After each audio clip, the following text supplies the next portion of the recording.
Hello ನನ್ನ ಎಲ್ಲ ಆತ್ಮೀಯ ಸ್ಪರ್ಧಾ ಮಿತ್ರರಿಗೂ ಎಐ ಸ್ಪರ್ಧಾ ಶಾಲಾ ಯೂಟ್ಯೂಬ್ ಚಾನಲ್ಗೆ ಸ್ವಾಗತ. ಇಂದು ನಾವು FDA ಪ್ರಶ್ನೆ ಪತ್ರಿಕೆಯನ್ನ ವಿಶ್ಲೇಷಣೆ ಮಾಡೋಣ. ಓಕೆ, ಇದು FDA ಪ್ರಶ್ನೆ ಪತ್ರಿಕೆಯನ್ನ KA ಡಿಪಾರ್ಟ್ಮೆಂಟ್ನವರು 2023ರಲ್ಲಿ ಕಂಡಕ್ಟ್ ಮಾಡಿದಂತಹ ಪ್ರಶ್ನೆ ಪತ್ರಿಕೆಯಾಗಿದೆ. ಇವಾಗಲೇ ನಾವು ಪಾರ್ಟ್ 1 ಮತ್ತು ಪಾರ್ಟ್ 2 ಗಳನ್ನ ಆಲ್ರೆಡಿ ಎಐ ಸ್ಪರ್ಧಾ ಶಾಲಾ ಯೂಟ್ಯೂಬ್ ಚಾನಲ್ ಅಲ್ಲಿ ಅಪ್ಲೋಡ್ ಮಾಡಲಾಗಿದೆ. ಓಕೆ, ನೀವು ಅದನ್ನ ನೋಡ್ಕೋಬಹುದು. ಓಕೆ, ಈಗ ಮುಂದಿನ ಪ್ರಶ್ನೆಗಳನ್ನ ಇನ್ನುಳಿದ ಪ್ರಶ್ನೆಗಳನ್ನ ನಾವೀಗ ಡಿಸ್ಕಸ್ ಮಾಡೋಣ. ಬನ್ನಿ, let start the class.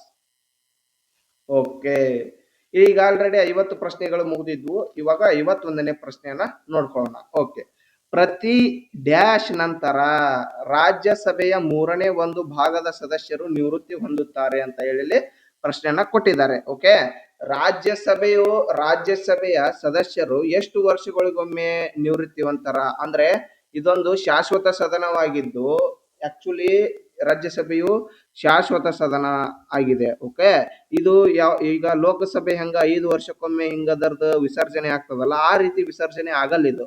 Okay, ಈ ರಾಜ್ಯಸಭೆಯ ಏನ್ ಸದಸ್ಯರು ಇರ್ತಾರಲ್ಲ, ಆ ಸದಸ್ಯರಲ್ಲಿ 1/3 ಭಾಗದಷ್ಟು ಸದಸ್ಯರು ಏನು ಎಷ್ಟು ವರ್ಷಗಳಿಗೊಮ್ಮೆ ನಿವೃತ್ತಿ ಹೊಂತಾರ ಅಂತ ಹೇಳಿ ಪ್ರಶ್ನೆ ಐತಿ. ಓಕೆ, ಆಪ್ಷನ್ ನೋಡ್ಕೊರಿ ಇಲ್ಲಿ. 4 ವರ್ಷ, 2 ವರ್ಷ, 5 ವರ್ಷ, 6 ವರ್ಷ. ಓಕೆ, ಈ ಪ್ರತಿ 2 ವರ್ಷಗಳ ನಂತರ ಸರಿಯಾದ ಉತ್ತರ ಯಾವುದು? 2 ವರ್ಷಗಳು. ಪ್ರತಿ 2 ವರ್ಷಗಳ ನಂತರ ರಾಜ್ಯಸಭೆಯ 1/3 ಭಾಗದ ಸದಸ್ಯರು ನಿವೃತ್ತಿ ಹೊಂದ್ತಾರ. ಓಕೆ, ನಾವೀಗ ಒಂದಿಷ್ಟು ಮಾಹಿತಿಯನ್ನ ರಾಜ್ಯಸಭೆಯ ಬಗ್ಗೆ ನಾವು ನೋಡ್ಕೊಳ್ಳೋಣ. ಬನ್ನಿ ಇಲ್ಲಿ. ಓಕೆ ಓಕೆ ರಾಜ್ಯಸಭೆಯನ್ನ ನಾವು ಏನಂತ ಕರೀತಾರಪ್ಪ ಅಂತಂತಂದ್ರೆ ಇದನ್ನ ರಾಜ್ಯಸಭೆಯನ್ನ ಹಿರಿಯರ ಸದನ ಅಂತ ಕರೀತಾರ. ಏನು ಹಿರಿಯರ ಸದನ ಮತ್ತು ವಾಪಸ್ಸು ಮೇಲ್ಮನೆ ಅಂತ ಕರೀತಾರೆ. ಇದನ್ನ ಮೇಲ್ಮನೆ.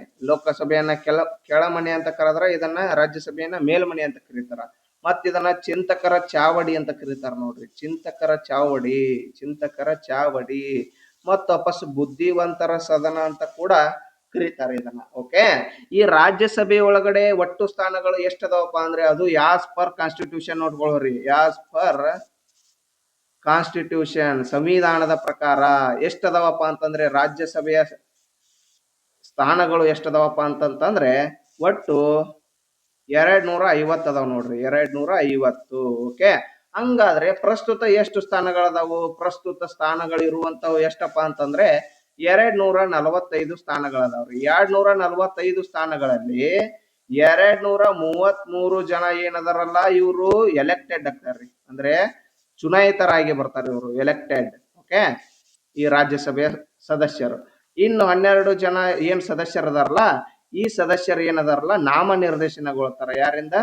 ಪ್ರೆಸಿಡೆಂಟ್ ನಿಂದ, ಅಂದ್ರೆ ರಾಷ್ಟ್ರಪತಿಯಿಂದ ನಾಮನಿರ್ದೇಶನ. ಓಕೆ, ನಾಮನಿರ್ದೇಶನಗೊಳ್ತಾರ. ಓಕೆ, ಅದೇ ರೀತಿಯಾಗಿ ನಮ್ಮ ಕರ್ನಾಟಕದಿಂದ ಎಷ್ಟು ಸದಸ್ಯರು ರಾಜ್ಯಸಭೆಗೆ ಆಯ್ಕೆ ಆಗ್ತಾರ ಅಂತ ಹೇಳಿ ಆಲ್ರೆಡಿ ಪ್ರಶ್ನೆಯನ್ನ ಕೇಳಿದ್ದಾರೆ. ಒಟ್ಟು 12 ಜನ ಸದಸ್ಯರು. ಎಷ್ಟು ಜನ? ಒಟ್ಟು 12 ಜನ ಸದಸ್ಯರು ಕರ್ನಾಟಕದಿಂದ ಆಯ್ಕೆ ಆಗ್ತಾರ. ನೋಡ್ರಿ, ಕರ್ನಾಟಕದಿಂದ ಆಯ್ಕೆ ಆಗ್ತಾರ. ಮತ್ತ ಇದು ಬೇರೆ, 12 ಜನ ನಾಮನಿರ್ದೇಶನ ಆಗೋದು ಬೇರೆ. ಮತ್ತ ಈ ಒಟ್ಟು 245 ಸೀಟ್ ಕನ್ಸಿಡರ್ ಮಾಡಿದ್ವಿ ಅಂದ್ರೆ 245 ಸೀಟ್ ನಲ್ಲಿ 12 ಜನ ಕರ್ನಾಟಕದಿಂದ ಆಯ್ಕೆ ಆಗ್ತಾರೆ. ನೋಡ್ರಿ. ಓಕೆ, ದೆನ್ ನೆಕ್ಸ್ಟ್ ಅದೇ ರೀತಿಯಾಗಿ ಈ ರಾಜ್ಯಸಭೆಯ ಸದಸ್ಯರು ಇರ್ತಾರಲ್ಲ, ಆ ರಾಜ್ಯಸಭೆಯ ಸದಸ್ಯರ ಅಧಿಕಾರಾವಧಿ ಎಷ್ಟಿರುತ್ತಪ್ಪ ಅಂತಂದ್ರೆ ರಾಜ್ಯಸಭೆ ಸದಸ್ಯರ ಅಧಿಕಾರಾವಧಿ ಎಷ್ಟಿರ್ತದ ಅಂದ್ರೆ 6 ವರ್ಷಗಳು. ನೋಡ್ರಿ, 6 ವರ್ಷಗಳು ಈ ರಾಜ್ಯಸಭೆಯ ಸದಸ್ಯರ ಅಧಿಕಾರಾವಧಿ ಇರ್ತದ. ಓಕೆ, ಈ ರಾಜ್ಯಸಭೆಯ ಸದಸ್ಯರು ಆಗಬೇಕಂತಂದ್ರೆ ಎಷ್ಟು ವರ್ಷ ಆಗಿರ್ಬೇಕು ಮಿನಿಮಮ್ ಅರ್ಹತೆ? ರಾಜ್ಯಸಭೆಯ ಸದಸ್ಯರಾಗಲು ಅರ್ಹತೆ ಅಂತ ಕೇಳ್ಬೋದು. ಅರ್ಹತೆ ಏನಪ್ಪಾ ಅಂತಂದ್ರೆ ಒಟ್ಟು ಕನಿಷ್ಠ 30 ವರ್ಷದವರಾಗಿದ್ರೆ ನೀವು ರಾಜ್ಯಸಭೆಗೆ ಪಾರ್ಟಿಸಿಪೇಟ್ ಮಾಡಬಹುದು. ರಾಜ್ಯಸಭೆ ಚುನಾವಣೆಗೆ ಪಾರ್ಟಿಸಿಪೇಟ್ ಅನ್ನ ಮಾಡಬಹುದು. ಓಕೆ, ಇದು ಐತಲ್ಲ ನಿಮ್ಗೆ ಆಲ್ರೆಡಿ ಹೇಳಿದೆ. ಮತ್ತೊಪ್ಪಸು ಈ ರಾಜ್ಯಸಭೆಯ ಏನ್ ಹೇಳಿದ್ನಪ್ಪ ಅಂತಂದ್ರೆ ಅದೇ 1/3 ಭಾಗದ ಸದಸ್ಯರು ನಿವೃತ್ತಿ ಹೊಂತಾರ ಅಂತ ಹೇಳಿದ್ನಲ್ಲ. ಓಕೆ, ಅದೇ ರೀತಿಯಾಗಿ ಈ ರಾಜ್ಯಸಭೆಯ ಅಧ್ಯಕ್ಷರು ಯಾರಿರ್ತಾರಪ್ಪ, ರಾಜ್ಯಸಭೆಯ ಪದನಿಮಿತ್ತ ಅಧ್ಯಕ್ಷರಾಗಿರ್ತಾರೆ ಅವರು. ಓಕೆ, ರಾಜ್ಯಸಭೆಯ ಪದನಿಮಿತ್ತ ಪದನಿಮಿತ್ತ ಅಧ್ಯಕ್ಷರು ಪದನಿಮಿತ್ತ ಅಧ್ಯಕ್ಷರು ಯಾರಾಗಿರ್ತಾರ್ರಿ? ಉಪರಾಷ್ಟ್ರಪತಿಗಳವರಾಗಿರ್ತಾರೆ ನೋಡ್ರಿ. ವೈಸ್ ಪ್ರೆಸಿಡೆಂಟ್ ಅವರು ರಾಜ್ಯಸಭೆಯ ಪದನಿಮಿತ್ತ ಅಧ್ಯಕ್ಷರಾಗಿರ್ತಾರ. ಓಕೆ, ದೆನ್ ನೆಕ್ಸ್ಟ್ ಮುಂದಿನ ಪ್ರಶ್ನೆ ನೋಡ್ಕೊರಿ. ಇಲ್ಲಿ ಆರ್ಟಿಕಲ್ ಡ್ಯಾಶ್ ರ ಅಡಿಯಲ್ಲಿ ಅಧ್ಯಕ್ಷರು ತುರ್ತು ಪರಿಸ್ಥಿತಿಯ ಘೋಷಣೆಯನ್ನು ಮಾಡಿದಾಗ ಆರ್ಟಿಕಲ್ 19ರ ಮೂಲಕ ಖಾತರಿಪಡಿಸುವ ಸ್ವಾತಂತ್ರ್ಯವನ್ನು ಯಾಂತ್ರಿಕವಾಗಿ ಅಮಾನತುಗೊಳಿಸಲಾಗುತ್ತದೆ ಅಂತ ಹೇಳಿ ಕೊಟ್ಟಿದ್ದಾರೆ. Okay, option ನೋಡ್ಕೊರಿ. 360, 352, 370, 356. ಓಕೆ, ಇದಕ್ಕೆ ಸರಿಯಾದ ಉತ್ತರ ಬಂದ್ಬಿಟ್ಟು ಒಂದ್ ನಿಮಿಷ. ಓಕೆ, ಇದಕ್ಕೆ ಸರಿಯಾದ ಉತ್ತರ ಬಂದ್ಬಿಟ್ಟು 352 ನೋಡ್ರಿ. ಓಕೆ, ಆಕ್ಚುಲಿ ಇಲ್ಲಿ ಏನ್ ಆರ್ಟಿಕಲ್ ಇದು ಏನೈತಲ್ಲ, ಅಧ್ಯಕ್ಷರು ತುರ್ತು ಪರಿಸ್ಥಿತಿಯನ್ನು ಘೋಷಣೆ ಮಾಡಿದಾಗ ಆರ್ಟಿಕಲ್ 19ರ ಮೂಲಕ ಖಾತರಿಪಡಿಸುವ ಸ್ವಾತಂತ್ರ್ಯವನ್ನು ಯಾಂತ್ರಿಕವಾಗಿ ಅಮಾನತುಗೊಳಿಸಲಾಗುತ್ತದೆ. ಇದಕ್ಕೆ ಒಂದ್ ಸಪರೇಟ್ ಆರ್ಟಿಕಲ್ ಐತಿ. ಆಕ್ಚುಲಿ ಇಲ್ಲಿ ಏನು ಇದು ನಾವು ಇದನ್ನ ರಾಷ್ಟ್ರೀಯ ತುರ್ತು ಪರಿಸ್ಥಿತಿ ಅಂತ ಕನ್ಸಿಡರ್ ಮಾಡಿ ಇದಕ್ಕೆ ಆನ್ಸರ್ ಕೊಟ್ಟಿದೀವಿ. ಓಕೆ, ಆದ್ರೆ ಇದಕ್ಕೆ ಒಂದ್ ಸಪರೇಟ್ ಆಗಿ ಆರ್ಟಿಕಲ್ ಯಾವ್ದಿದೆಯಪ್ಪ ಅಂತಂದ್ರೆ 358ನೇ ಆರ್ಟಿಕಲ್ ಐತಿ ನೋಡ್ರಿ. ಓಕೆ, 358ನೇ ಆರ್ಟಿಕಲ್ ಏನ್ ಹೇಳ್ತದಪ್ಪ ಅಂತಂದ್ರೆ, ತುರ್ತು ಪರಿಸ್ಥಿತಿಯ ಸಂದರ್ಭದಲ್ಲಿ 19ನೇ ವಿಧಿಗೆ 19ನೇ ವಿಧಿ ಒಳಗಡೆ ಏನೇನ್ ಅದಾವಪ್ಪ, ಸ್ವಾತಂತ್ರ್ಯಗಳದಾವ. ಏನು ಸ್ವಾತಂತ್ರ್ಯಗಳು? ಒಟ್ಟು ಎಷ್ಟು ಸ್ವಾತಂತ್ರ್ಯಗಳದಾವ ಅಂದ್ರೆ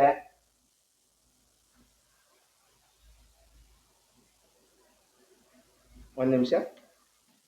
ಒಟ್ ನಮ್ಗೆ ಸ್ವಾತಂತ್ರ್ಯಗಳು ಬರ್ತಾವ, ಇದು ಅದಾವ ನೋಡ್ರಿ. ವಾಕ್ ಸ್ವಾತಂತ್ರ್ಯ, ಅಭಿವ್ಯಕ್ತಿ ಸ್ವಾತಂತ್ರ್ಯ, ಮತ್ತೊಬ್ಬ ಸಭೆ ಸೇರುವ ಸ್ವಾತಂತ್ರ್ಯ, ಸಂಘ ಕಟ್ಟುವ ಸ್ವಾತಂತ್ರ್ಯ. ಆ ಏನು ಸ್ವಾತಂತ್ರ್ಯಗಳದಾವಲ್ಲ ಅದನ್ನೇನು ಯಾಂತ್ರಿಕವಾಗಿ ಅಮಾನ್ಯತೆಗೊಳಿಸಲಾಗುತ್ತದೆ ಅಂತ ಹೇಳಿ 358ನೇ ವಿಧಿ ಹೇಳ್ತದ. 358ನೇ ವಿಧಿ ಹೇಳ್ತದ. ಓಕೆ, ಹಂಗಾದ್ರೆ ನಮಗೆ ತುರ್ತು ಪರಿಸ್ಥಿತಿ ಸಂಬಂಧಪಟ್ಟಂತ ಆರ್ಟಿಕಲ್ ಯಾವ್ಯಾವು ಅದ್ರ ಬಗ್ಗೆ ನಾವು ಒಂದಿಷ್ಟು ಮಾಹಿತಿಯನ್ನ ತಿಳ್ಕೊಂಡು ಬರ್ರಿ. ಫಸ್ಟ್ ಎಮರ್ಜೆನ್ಸಿ ಅಂದ್ರೆ ತುರ್ತು ಪರಿಸ್ಥಿತಿ ಅನ್ನಂಗ. ಓಕೆ, ಈ ತುರ್ತು ಪರಿಸ್ಥಿತಿಯನ್ನ ನಮ್ಮ ಸಂವಿಧಾನದ ಎಷ್ಟನೇ ಭಾಗದಲ್ಲಿ ನೋಡ್ತೀವಪ್ಪ ಅಂತಂದ್ರೆ ನಾವು 18ನೇ ಭಾಗದಲ್ಲಿ ನಾವು ಕಾಣ್ತೀವಿ. ಓಕೆ, ಈ 18ನೇ ಭಾಗದಲ್ಲಿ 352ರಿಂದ 360ರವರೆಗೆ ಏನು ವಿಧಿಗಳು ಕಂಡು ಬರ್ತಾವಲ್ಲ, 352ರಿಂದ 360ರವರೆಗೆ ಏನ್ ವಿಧಿಗಳು ಕಂಡು ಬರ್ತಾವಲ್ಲ ಅವು ತುರ್ತು ಪರಿಸ್ಥಿತಿಗೆ ಸಂಬಂಧಪಟ್ಟ ನೋಡ್ರಿ. ಓಕೆ, ಈ ತುರ್ತು ಪರಿಸ್ಥಿತಿಯನ್ನ ಯಾವ ದೇಶದಿಂದ ಎರವಲು ಪಡ್ಕೊಂಡಿವಿ ಅಂತೇಳಿ ಸಾಕಷ್ಟು ಬಾರಿ ಪ್ರಶ್ನೆ ಆಗದ. ಓಕೆ, ಇದ್ರೊಳಗಡೆ ಸ್ವಲ್ಪ ಕನ್ಫ್ಯೂಷನ್ ಇರುತ್ತೆ ಎಲ್ಲರಿಗೂ. ಓಕೆ, ಒಂದೊಂದ್ ಕಡೆ 1935ರ ಭಾರತ ಸರ್ಕಾರ ಕಾಯ್ದೆ ಅಂತ ಹೇಳ್ತಾರ, ಒಂದೊಂದ್ ಕಡೆ ಜರ್ಮನಿಯ ವೈಮರ್ ಸಂವಿಧಾನದಿಂದ ಎರವಲು ಪಡ್ಕೊಂಡಿವಿ ಅಂತ ಹೇಳ್ತಾರ. ಆಕ್ಚುಲಿ ತುರ್ತು ಪರಿಸ್ಥಿತಿ ಒಳಗಡೆ ಅವೆರಡು ಕೂಡ ರೈಟ್ ರೀ. ಯಾವ ತರಪ್ಪ ಅಂತಂದ್ರೆ ನಮ್ದೇನು ಭಾರತ ಸರ್ಕಾರದ 1935ರದ ಆಕ್ಟ್ ಐತಲ್ಲ, ಈ 1935ರ ಆಕ್ಟ್ ಒಳಗಡೆ ಏನ್ ಹೇಳ್ತದಪ್ಪ ಅಂತಂದ್ರೆ ಎಮರ್ಜೆನ್ಸಿ ತುರ್ತು ಪರಿಸ್ಥಿತಿ ಇದ್ದಾಗ ಅದರ ಆಡಳಿತ ಯಾವ ರೀತಿ ನಡಿಬೇಕಂತ ಹೇಳಿ 1935ರ ಆಕ್ಟ್ ಹೇಳ್ತದ. ಹಂಗಾದ್ರೆ ಇದು ಏನು ಜರ್ಮನಿ ವೈಮರ್ ಸಂವಿಧಾನದಿಂದ ಎರವಲು ಪಡ್ಕೊಂಡಾರ ಅಂತ ಹೇಳ್ತಾರಲ್ಲ, ಅದ್ರೊಳಗಡೆ ಏನ್ ಹೇಳ್ತದಪ್ಪ ಅಂತಂದ್ರೆ 359ನೇ ಆರ್ಟಿಕಲ್ ಏನ್ ಹೇಳ್ತದ? ಓಕೆ, ತುರ್ತು ಪರಿಸ್ಥಿತಿ ಸಂದರ್ಭದಲ್ಲಿ ಮೂರನೇ ಭಾಗ ಅಂತಂದ್ರೆ ನಮ್ಮ ಸಂವಿಧಾನದೊಳಗಡೆ ಮೂರನೇ ಭಾಗ ಎದ್ರ ಬಗ್ಗೆ ಹೇಳ್ತದಪ್ಪ ಅಂತಂದ್ರೆ ಮೂಲಭೂತ ಹಕ್ಕುಗಳ ಬಗ್ಗೆ ಹೇಳ್ತದ. ಓಕೆ, ಅದರಲ್ಲಿ ಆ ಮೂರನೇ ಭಾಗದಲ್ಲಿ ಐತಲ್ಲ, ಆ ಮೂರನೇ ಭಾಗದಲ್ಲಿರುವಂತಹ ವಿಧಿಗಳನ್ನ ಅಮಾನತುಗೊಳಿಸುವುದು ಅಂದ್ರೆ ಮೂಲಭೂತ ಹಕ್ಕುಗಳನ್ನ ಅಮಾನತಿಗೊಳಿಸುವುದರ ಬಗ್ಗೆ ಇದು ಜರ್ಮನಿ ಸಂವಿಧಾನದಿಂದ ಎರವಲು ಪಡೆದುಕೊಂಡಿರುವಂತಹ ಅಂಶ ಹೇಳ್ತದ. ಓಕೆ, ಫಂಡಮೆಂಟಲ್ ರೈಟ್ ಅಮಾನತು ಬಗ್ಗೆ ಜರ್ಮನಿ ವೈಮರ್ ಸಂವಿಧಾನ ಹೇಳ್ತದ ನೋಡ್ರಿ. ಓಕೆ, ಇದ್ರೊಳಗಡೆ ಮುಖ್ಯವಾಗಿ 352ನೇ ವಿಧಿ ಏನ್ ಹೇಳ್ತದಪ್ಪ ಅಂತಂದ್ರೆ ಇದು ರಾಷ್ಟ್ರೀಯ ತುರ್ತು ಪರಿಸ್ಥಿತಿಯ ಬಗ್ಗೆ ಹೇಳ್ತದ. ರಾಷ್ಟ್ರೀಯ ತುರ್ತು ಪರಿಸ್ಥಿತಿ. ಓಕೆ, ತುರ್ತು ಪರಿಸ್ಥಿತಿ. ಅದೇ ರೀತಿಯಾಗಿ 356 ಏನ್ ಹೇಳ್ತದ ಅಂದ್ರೆ ರಾಜ್ಯ ತುರ್ತು ಪರಿಸ್ಥಿತಿಯನ್ನ ಹೇಳ್ತದೆ. ಇದು ರಾಜ್ಯ ತುರ್ತು ಪರಿಸ್ಥಿತಿ, ರಾಜ್ಯ ತುರ್ತು ಪರಿಸ್ಥಿತಿಯ ಬಗ್ಗೆ 356ನೇ ವಿಧಿ ಹೇಳ್ತದ. 360ನೇ ವಿಧಿ ಹೇಳೋದು ಹಣಕಾಸು ತುರ್ತು ಪರಿಸ್ಥಿತಿಯ ಬಗ್ಗೆ ಹೇಳ್ತದ ನೋಡ್ರಿ. ಓಕೆ, ಈ 352ರಿಂದ 360ನೇ ವಿಧಿ ಒಳಗಡೆ ಪ್ರಮುಖವಾದಂತ ವಿಧಿಗಳು ಇವು. ಸಾಕಷ್ಟು ಬಾರಿ ಪ್ರಶ್ನೆ ಆಗಿದಾವ ಇವು. ಓಕೆ, ಇವನ್ನ ನೀವು ನೆನಪಿಟ್ಕೋಬೇಕಾಗ್ತದ. ಓಕೆ, ಅದೇ ರೀತಿಯಾಗಿ 352ನೇ ವಿಧಿಯ ಪ್ರಕಾರ ರಾಷ್ಟ್ರೀಯ ತುರ್ತು ಪರಿಸ್ಥಿತಿಯನ್ನು ಎಷ್ಟು ಬಾರಿ ಹೇರಲಾಗಿದೆ ಅಂತ ಕೂಡ ಪ್ರಶ್ನೆ ಆಗಿದೆ. ಒಟ್ಟು 3 ಬಾರಿ ರಾಷ್ಟ್ರೀಯ ತುರ್ತು ಪರಿಸ್ಥಿತಿಯನ್ನ ಹೇರಲಾಗಿದೆ. ಎಷ್ಟೆಷ್ಟರೊಳಗಡೆ ಅಂತಂದ್ರೆ, ಒಂದು 1962 ಏನು ಇಂಡಿಯಾ ಮತ್ತು ಚೀನಾ ವಾರ ಆಗ್ತದ ಅವಾಗ. ದೆನ್ ನೆಕ್ಸ್ಟ್ ಅದಾಗಿಂದ 1971 ಒಳಗಡೆ ಒಮ್ಮೆ ಹೇರ್ತದ. ಇಲ್ಲಿ ಇಂಡಿಯಾ ಮತ್ತು ಪಾಕಿಸ್ತಾನ ವಾರ ಆಗ್ತದ. ಅದಾದ ನಂತರ 1975 ಒಮ್ಮೆ ತುರ್ತು ಪರಿಸ್ಥಿತಿ ಹೇರ್ತಾರ. ಯಾರು? ಇಂದಿರಾ ಗಾಂಧಿ ಅವರು ಹೇರ್ತಾರ. ಓಕೆ, ಇದು ಬಹಳ ಏನೋ ಕಾಂಟ್ರವರ್ಷಿಯಲ್ ಮೂಮೆಂಟ್ ಇದು. ಓಕೆ, ಆಂತರಿಕ ದಂಗೆ ಅಂತೇಳಿ ಹೇರಿ ಬಿಡ್ತಾರ ಇದನ್ನ. ಓಕೆ, ಇವು ಎಷ್ಟು ಬಾರಿ ಹೇರಲಾಗಿದೆ, ಯಾವ್ಯಾವಾಗ ಅಂತೇಳಿ ಇವನ್ನ ನೀವು ನೆನಪಿಟ್ಕೋಬೇಕಾಗ್ತದ. ಅದೇ ರೀತಿ ಹಣಕಾಸು ತುರ್ತು ಪರಿಸ್ಥಿತಿಯನ್ನು ಎಷ್ಟು ಬಾರಿ ಹೇರಲಾಗಿದೆ ಅಂತ ಕೇಳಿದ್ರೆ, ಒಂದು ಸಾರಿ ಇದನ್ನ ಹೇರಲಾಗಿಲ್ಲ. ಓಕೆ, ನೆಕ್ಸ್ಟ್ ಅದೇ ರೀತಿಯಾಗಿ 356 ರಾಜ್ಯ ತುರ್ತು ಪರಿಸ್ಥಿತಿಯನ್ನ ಎಷ್ಟು ಬಾರಿ ಹೇರಲಾಗಿದೆಯಪ್ಪ ಅಂತ ಹೇಳಿ ಪ್ರಶ್ನೆ ಕೇಳಿದ್ರೆ, ಒಟ್ಟು 115 ಬಾರಿಗಿಂತ ಹೆಚ್ಚು ಹೇರಲಾಗಿದೆ ಅಂತ ನೋಡ್ರಿ ರಾಜ್ಯ ತುರ್ತು ಪರಿಸ್ಥಿತಿಯನ್ನ. ಓಕೆ, ಇದನ್ನ ಈ ತರ ಐತೆ ಅಂತಂದ್ರೆ ನೀವು ಯಾವ್ದು ರಾಜ್ಯಗಳ ಮೇಲೆ ಹೇರಲಾಗಿಲ್ಲ ಅಂತ ಹೇಳಿ ನೀವು ನೆನಪಿಟ್ಕೋಬೇಕಾಗ್ತದ. ಯಾವ್ಯಾವ ರಾಜ್ಯದ ಮೇಲೆ ಇದನ್ನ ಏನಪ್ಪಾ ರಾಜ್ಯ ತುರ್ತು ಪರಿಸ್ಥಿತಿಯನ್ನ ಹೇರಲಾಗಿಲ್ಲ ಅಂತಂದ್ರೆ, ತೆಲಂಗಾಣ ಮತ್ತು ಛತ್ತೀಸ್ಗಢ ನೋಡ್ರಿ. ಛತ್ತೀಸ್ಗಢ ಮೇಲೆ ಒಮ್ಮೆಯೂ ಕೂಡ ರಾಜ್ಯ ತುರ್ತು ಪರಿಸ್ಥಿತಿಯನ್ನ ಹೇರಲಾಗಿಲ್ಲ. ಓಕೆ, ಅತಿ ಹೆಚ್ಚು ಬಾರಿ ರಾಜ್ಯ ತುರ್ತು ಪರಿಸ್ಥಿತಿಯನ್ನ ಹೇರಲಾದ ರಾಜ್ಯ ಯಾವುದು ಅಂತ ಕೇಳಿದ್ರೆ ಮಣಿಪುರ್ ಅಂತ ಹೇಳ್ಬೇಕು ನೋಡ್ರಿ. ಮಣಿಪುರ್. ಓಕೆ, ಇದರ ಬಗ್ಗೆ ಇಷ್ಟು ಮಾಹಿತಿಯನ್ನ ನೀವು ತಿಳ್ಕೊಬೇಕಾಗ್ತದ. ದೆನ್ ನೆಕ್ಸ್ಟ್ ಮುಂದಿನ ಪ್ರಶ್ನೆಯನ್ನ ನೋಡ್ಕೊರಿ. ಇಲ್ಲಿ US ಓಪನ್ 2023ಕ್ಕೆ ಸಂಬಂಧಿಸಿದಂತೆ ಈ ಕೆಳಗಿನ ಯಾವ ಜೋಡಿಯು ತಪ್ಪಾಗಿ ಹೊಂದಾಣಿಕೆಯಾಗಿದೆ ಅಂತ. ಓಕೆ, ಇದು 2023 ಓಕೆ, ನಮಗೆ 2023 ಅವಶ್ಯಕತೆ ಇಲ್ಲ. ನಾವೀಗ 2025 ನೋಡ್ಕೋಬೇಕಾಗ್ತದ. ಓಕೆ, ಇದಕ್ಕೆ ಸರಿಯಾದ ಉತ್ತರ ಏನು ಅದನ್ನ ಡೈರೆಕ್ಟ್ ನೋಡ್ಕೊಂಡು ನಾವು 2025 ನೋಡ್ಕೊಳ್ಳೋಣ್ರಿ. ಮಹಿಳೆಯರ ಸಿಂಗಲ್ಸ್ ಅರೆನಾ ಸಬ್ಲಂಕ್ ಏನೈತಿ, ಇದು ಇದಕ್ಕೆ ತಪ್ಪಾದ ಹೊಂದಿಕೆ ಆಗೈತಿ. ಓಕೆ, ನಾವು 2025 ನೋಡ್ಕೊಂಡ್ ಬರ್ರಿ. ಇವಾಗ ನಾವು 2025 ನೋಡ್ತಾ ಹೋದ್ರೆ ಪುರುಷರ ಸಿಂಗಲ್ಸ್ ಒಳಗಡೆ ಆಸ್ಟ್ರೇಲಿಯನ್ ಓಪನ್ ಅನ್ನ ಯಾರು ಗೆದ್ದಿದ್ದಾರೆ ಅಂದ್ರೆ ಜಾನಿಕ್ ಸಿನ್ನರ್ ಅವರು ಗೆದ್ದಿದ್ದಾರೆ. ಅದೇ ರೀತಿಯಾಗಿ ಫ್ರೆಂಚ್ ಓಪನ್ ಅನ್ನ ಯಾರು ಗೆದ್ದಿದ್ದಾರೆ ಅಂದ್ರೆ ಕಾರ್ಲೋಸ್ ಅಲ್ಕರಾಜ್ ಅವರು ಗೆದ್ದಿದ್ದಾರೆ. ವಿಂಬಲ್ಡನ್ ಟೂರ್ನಿಯನ್ನ, ಇದು ಲಂಡನ್ ಒಳಗಡೆ ನಡೀತದಲ್ಲ, ಇದನ್ನು ಕೂಡ ಜಾನಿಕ್ ಸಿನ್ನರ್ ಅವರೇ ಗೆದ್ದಿದ್ದಾರೆ. ಓಕೆ, ಅದೇ ರೀತಿಯಾಗಿ US ಓಪನ್, ಇದು ಅಮೆರಿಕದ ಒಳಗಡೆ ನಡೀತದಲ್ಲ, ಇದು ಕಾರ್ಲೋಸ್ ಅಲ್ಕರಾಜ್ ಅವರೇ ಗೆದ್ದಿದ್ದಾರೆ. ಈಸಿಯಾಗಿ ನೆನಪಿಟ್ಕೋಬಹುದು ನೀವು. ಆಸ್ಟ್ರೇಲಿಯನ್ ಮತ್ತು ವಿಂಬಲ್ಡನ್ ಯಾರು? ಜಾನಿಕ್ ಸಿನ್ನರ್ ಅವ್ರು ಗೆದ್ದಿದ್ದಾರೆ. ಇದು ಫ್ರೆಂಚ್ ಓಪನ್ ಮತ್ತು US ಓಪನ್ ಕಾರ್ಲೋಸ್ ಅಲ್ಕರಾಜ್ ಇಬ್ಬರೇ ವಿನ್ನರ್ ಇದ್ರಿ ಇದು ಸಿಂಗಲ್ಸ್ ಒಳಗಡೆ. ಓಕೆ, ಅದೇ ರೀತಿಯಾಗಿ ಮಹಿಳೆಯರ ಸಿಂಗಲ್ಸ್ ಒಳಗಡೆ ಯಾರ್ಯಾರು ವಿನ್ನರ್ ಆಗಿದಾರಪ್ಪ ಅಂದ್ರೆ, ಆಸ್ಟ್ರೇಲಿಯನ್ ಓಪನ್ ಒಳಗಡೆ ಮ್ಯಾಡಿಸನ್ ಕೀಸ್ ಅವರಾಗಿದ್ದಾರೆ. ಓಕೆ, ಹಂಗೆ ಅದೇ ರೀತಿಯಾಗಿ ಫ್ರೆಂಚ್ ಓಪನ್ ಒಳಗಡೆ ಕೋಕೋ ಗಾಫ್ ಅವರು ವಿನ್ನರ್ ಆಗಿದ್ದಾರೆ. ನೆಕ್ಸ್ಟ್ ವಿಂಬಲ್ಡನ್, ಇದು ಈಗ ಸ್ವಿಯಾಟೆಕ್ ಇವರು ವಿನ್ನರ್ ಆಗಿದ್ದಾರೆ ನೋಡ್ರಿ. ಓಕೆ, ಅದೇ ರೀತಿಯಾಗಿ US ಓಪನ್ ಒಳಗಡೆ ಅರೆನಾ ಸಬ್ಲೆಂಕಾ ಅವರು ಮಹಿಳೆಯರ ಸಿಂಗಲ್ಸ್ ಅಲ್ಲಿ ವಿಜೇತರಾಗಿದ್ದವರು ನೋಡ್ರಿ. ಓಕೆ, ದೆನ್ ನೆಕ್ಸ್ಟ್ ಮುಂದಿನ ಪ್ರಶ್ನೆಯನ್ನ ನೋಡ್ಕೊಳ್ಳೋಣ ಬನ್ನಿ. ಓಕೆ, ಮುಂದಿನ ಪ್ರಶ್ನೆ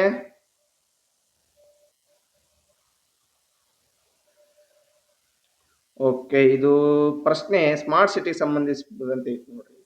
ಕೇಂದ್ರ ನಗರ ಮತ್ತು ವಸತಿ ವ್ಯವಹಾರಗಳ ಸಚಿವಾಲಯವು ತನ್ನ ಸ್ಮಾರ್ಟ್ ಸಿಟಿ ಮಿಷನ್ನಿನ ಗಡುವನ್ನು ಡ್ಯಾಶ್ ರವರೆಗೆ ವಿಸ್ತರಿಸಿದೆ ಅಂತ ಐತಿ. ಓಕೆ, ಆಕ್ಚುಲಿ ಈ ಸ್ಮಾರ್ಟ್ ಸಿಟಿ ಯೋಜನೆ ಐತಲ್ಲ, ಇದು ಆಕ್ಚುಲಿ ಯಾವಾಗ ಸ್ಟಾರ್ಟ್ ಆಗಿದ್ದಪ್ಪ ಅಂತಂದ್ರೆ 2015 ನರೇಂದ್ರ ಮೋದಿ ಅವರು ಇದನ್ನ ಸ್ಟಾರ್ಟ್ ಮಾಡಿದ್ರು. ಓಕೆ, ಇದನ್ನ ಸ್ಟಾರ್ಟ್ ಮಾಡಿದ್ರು. ಇದರದ ಮುಖ್ಯ ಗುರಿ ಏನಾಗಿತ್ತಪ್ಪ ಅಂತಂದ್ರೆ, ಮೂಲಭೂತ ಸೌಕರ್ಯ ಮತ್ತು ತಂತ್ರಜ್ಞಾನ ಬಳಕೆ, ಉತ್ತಮ ಆಡಳಿತ, ಸುಸ್ಥಿರ ಪರಿಸರ ಮತ್ತು ಪಶು ಜೀವನ ಮಟ್ಟವನ್ನ ಸುಧಾರಣೆ ಮಾಡ್ಲಿಕ್ಕೆ ಸಿಟಿ, ಒಟ್ಟು 100 ಸಿಟಿಗಳನ್ನ ಡೆವಲಪ್ ಮಾಡ್ಲಿಕ್ಕೆ ಇದು ಉದ್ದೇಶ ಆಗಿರ್ತದ ರೀ. ಓಕೆ, ಇದರದ್ದು ಅವಧಿ ಎಷ್ಟಿರ್ತದ ಅಂದ್ರೆ 2015ರಿಂದ 2020ರವರೆಗೆ ಅಂತ ಇರ್ತದ. ಓಕೆ, 2020ರವರೆಗೆ ಇರ್ತದ. ಬಟ್ 2020 ಒಳಗಡೆ ಐತಲ್ಲ, ಇನ್ನೂ ಒಂದಿಷ್ಟು ಹಲವಾರು ಸಿಟಿಗಳು ಏನು ಡೆವಲಪ್ ಆಗ್ಬೇಕಾಗಿರ್ತದ. ಆದ್ರಿಂದಾಗಿ ಇದನ್ನ ಏನು ಜೂನ್ 2024 ಏನಿದೆಯಲ್ಲ ಇಲ್ಲಿವರೆಗೆ ಏನ್ ಮಾಡ್ತಾರ, ವಿಸ್ತರಿಸ್ತಾರ. ಓಕೆ, ಮಿಷನ್ನಿನ ಗಡುವನ್ನು ಎಲ್ಲಿವರೆಗೆ 2024ರವರೆಗೆ ವಿಸ್ತರಿಸಿದೆ ನೋಡಿ. ಓಕೆ, ನೆಕ್ಸ್ಟ್ ಮುಂದಿನ ಪ್ರಶ್ನೆ ನೋಡ್ಕೊರಿ. ಇಲ್ಲಿ NPCDCS ಇದು 2010ರಲ್ಲಿ ಭಾರತ ಸರ್ಕಾರವು ಜಾರಿಗೆ ತಂದ ರಾಷ್ಟ್ರಮಟ್ಟದ ಆರೋಗ್ಯ ಕಾರ್ಯಕ್ರಮವಾಗಿದ್ದು, ಇದು ಈ ಕೆಳಗಿನ ಯಾವ ರೋಗವನ್ನು ನಿಯಂತ್ರಿಸುವ ಮತ್ತು ತಡೆಗಟ್ಟುವ ಗುರಿಯನ್ನು ಹೊಂದಿದೆ ಅಂತ ಇದೆ. ಓಕೆ, ಫಸ್ಟ್ NPCDCS ಅಂತಂದ್ರೆ ಏನಂತ ತಿಳ್ಕೊರಿ. ಇಲ್ಲಿ ಇದರೊಳಗಡೆನೆ ನಿಮ್ಗೆ ಆನ್ಸರ್ ಸಿಗುತ್ತೆ ಇಲ್ಲಿ ಆಕ್ಚುಲಿ. ಓಕೆ, ಇದರ ಲಾಂಗ್ ಫಾರ್ಮ್ ನೋಡ್ಕೊಳ್ಳೋಣ ಬನ್ನಿ. ಇಲ್ಲಿ ಒಂದು ನಿಮಿಷ ಕಲರ್ ಬೇರೆ ತಗೊಂತೀನಿ. National programme for prevention and control of cancer.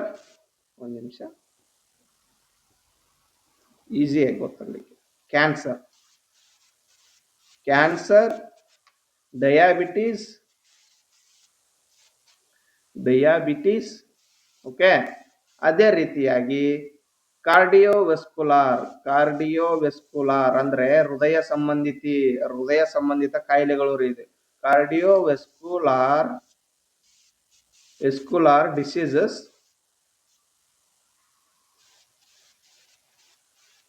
ಮತ್ತಪ್ಪ stroke ಅಂತ ಇದೆ. ಓಕೆ, ಇದರದು ಫುಲ್ ಫಾರ್ಮ್ ಇದೆ actually. NPCDCS national programme for prevention and control of cancer, diabetes, cardiovascular disease and stroke. Okay, ಇದನ್ನ ಈ ಎಲ್ಲ ಏನು ರೋಗಗಳನ್ನ ಕಂಟ್ರೋಲ್ ಮಾಡಲಿಕ್ಕೆ, ಓಕೆ, ಅದನ್ನ ತಡೆಗಟ್ಟಲಿಕ್ಕೆ ಒಂದು ನ್ಯಾಷನಲ್ ಪ್ರೋಗ್ರಾಮ್ ಅನ್ನ 2010ರಲ್ಲಿ ಭಾರತ ಸರ್ಕಾರ ಜಾರಿಗೆ ತರ್ತದ. ಓಕೆ, ಅವು ಯಾವ ರೋಗ ಅಂತ ಹೇಳಿ ನೀವು ಇದನ್ನ ಒಂದ್ಸಲಿ ನೀವು ನೋಡ್ಕೊಂಡಿದ್ರೆ ಅಂದ್ರೆ ಈಸಿಯಾಗಿ ನೀವು ಇದನ್ನ ಆನ್ಸರ್ ಮಾಡಬಹುದು. ಇಲ್ಲೇ ಇದ್ರೊಳಗಡೆ ಆನ್ಸರ್ ಐತೆ ನೋಡ್ರಿ. ಆಪ್ಷನ್ ನೋಡ್ಕೊರಿ. ಇಲ್ಲಿ ಫಸ್ಟ್ ಕ್ಯಾನ್ಸರ್ ಐತೆ, ಇದ್ರೊಳಗಡೆ ಕ್ಯಾನ್ಸರ್. ದೆನ್ ನೆಕ್ಸ್ಟ್ ಡಯಾಬಿಟೀಸ್ ಐತಿ.